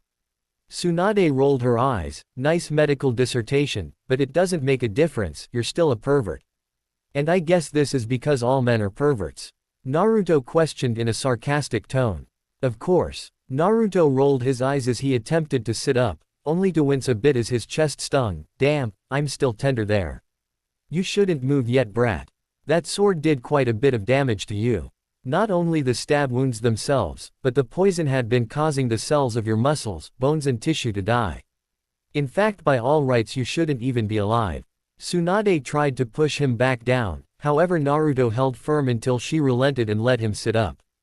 Don't worry, while I won't deny my ass was lucky, I'm feeling better now. Just a bit tender is all. Naruto rubbed the spot where he was stabbed and was surprised to find a scar. Huh, I guess the wound was so bad it couldn't heal. That would be due to the poison, Tsunade said. Kyuubi's healing factor simply wasn't enough to regenerate the wound in time to completely heal it, so there's going to be a scar. Well, that's fine with me, that means I get a cool story to tell about how I got this scar. Naruto grinned, causing Tsunade to sweat drop. Right, well, now that you're awake there is something you, me, Jiraiya and Shizune need to discuss. Naruto watched as Tsunade stood up and walked outside. I wonder what she wants to talk about. A thoughtful frown marred the blonde's features before the two Sannin and Shizune came in with Taunton in her arms. They all gather around him with Tsunade sitting back on the chair she had been in when he woke up. Jiraiya leaned against the wall at the end, while Shizune sat down on the bed next to him. How do you feel, Naruto-kun? Shizune asked with a smile. I feel fine, Shizune-chan, thanks for asking. Naruto grinned back at her. I'm glad to see you're feeling better, Gaki. However, now that you're awake there's something we need to discuss. Jiraiya crossed his arms and held a serious expression on his face. What do you want to talk about, Rasengan? Naruto tilted his head to the side with an air of confusion. Kawaii. The two females in the room nearly squealed at how cute they thought the look made Naruto, and both had to suppress the urge to glomp the boy. That transformation you did, I need to know what that was. I know for a fact that it wasn't the Kyuubi. Jiraiya fixed the boy with a mild glare. Naruto bit his lip for a moment. Honestly, I'm not sure what it was. But you have an idea? Jiraiya narrowed his eyes at the boy. Well, it's alright, Naruto-kun. Q-chan. Go ahead and tell them, I think you can trust them with this. They may be human but they seem to be somewhat trustworthy, and if you don't tell them, they may assume I'm able to take control of you. Naruto squirmed a bit before sighing. Well, Q-chan, and I think it has something to do with my Hanyu abilities. Hanyu abilities? Jiraiya wondered out loud. Q-chan. Tsunade interrupted anything Jiraiya might have said. Are you telling me that the Kyuubi no Kitsune, the greatest tailed beast, is a girl?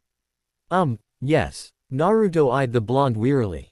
It turned into a sweat drop when Tsunade stood up and uncharacteristically pumped a fist in the air. Yes. This proves that women are superior to men in every way. Huh. The strongest demon is a female. That has completely made my day.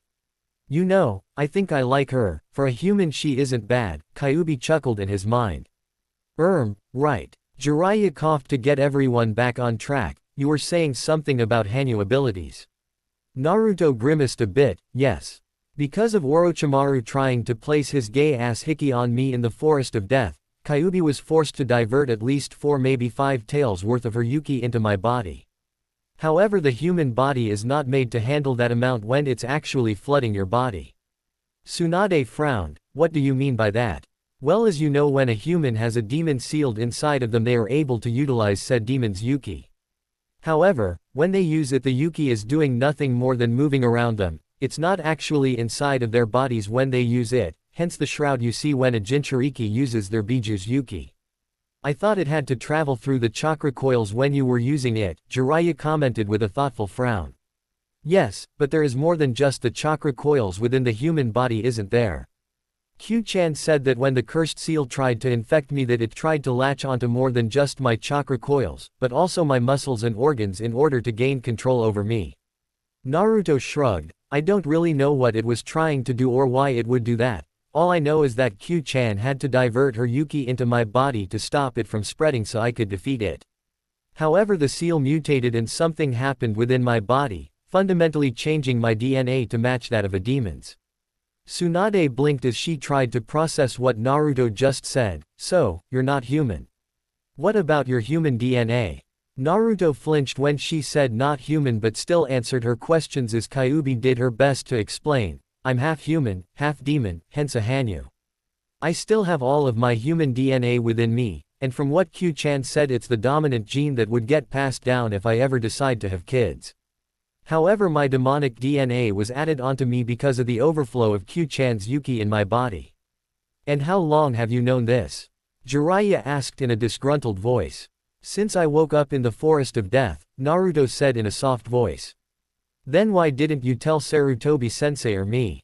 Because I was afraid. Naruto turned away when he spoke, not wanting to look Jiraiya or the others in the eyes.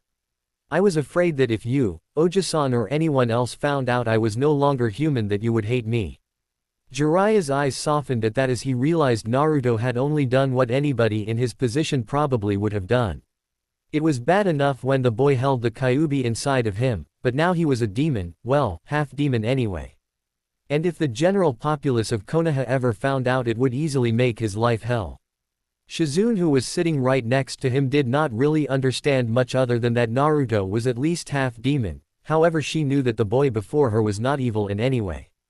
She scooted closer to him and wrapped an arm around the blonde, startling him into looking at her. I don't think it matters, Naruto-kun, she gave him a smile. Even if you're not fully human, you're still one of the kindest people I know. Naruto looked at her for a moment before smiling. Closing his eyes, he leaned into the black-haired woman. Thanks, Shizune-chan. That means a lot to hear someone say that. The other two smiled at the scene before Tsunade spoke up. I've never heard of a half-demon before. Nor will you, Naruto said, cracking an eye open as he stayed within the comforting embrace Shizune was giving him. According to Q-chan, the last Hanyu to exist in this world lived around several thousand years before she was born. Everyone looked surprised by that information, but filed it away and decided to get back to the task at hand. Well, since you woke up pretty late in the evening, we won't be leaving until tomorrow. Jiraiya got off the wall. I suggest you get some more sleep, Gaki. Leaving? Naruto asked. That's right, Tsunade said as she stood up. Tomorrow we'll be going back to Konoha. She favored him with a smile. After all, you won our bet. Naruto blinked in confusion for a second before he felt something cold on his chest. Looking down, he saw the Shodai's necklace sitting next to the one Haku had given him. Huh, I guess I did, didn't I? That writes, so get some rest. We'll be leaving tomorrow morning. Tsunade, Jiraiya and Shizune left with Pig in tow, closing the door and leaving Naruto alone. Well, not really alone, Naruto reminded himself as he lay back down, closed his eyes and entered his mindscape. One last thought passed through his mind before he entered. He found himself in the forests of his mind. It's nice to know people still accept me for who I am, rather than what I am. As his mind went into the mindscape, he never noticed the two necklaces on his neck glowing with a light resonance for several seconds before they stopped. Thank you for watching. Please make sure to like and subscribe and have a great day.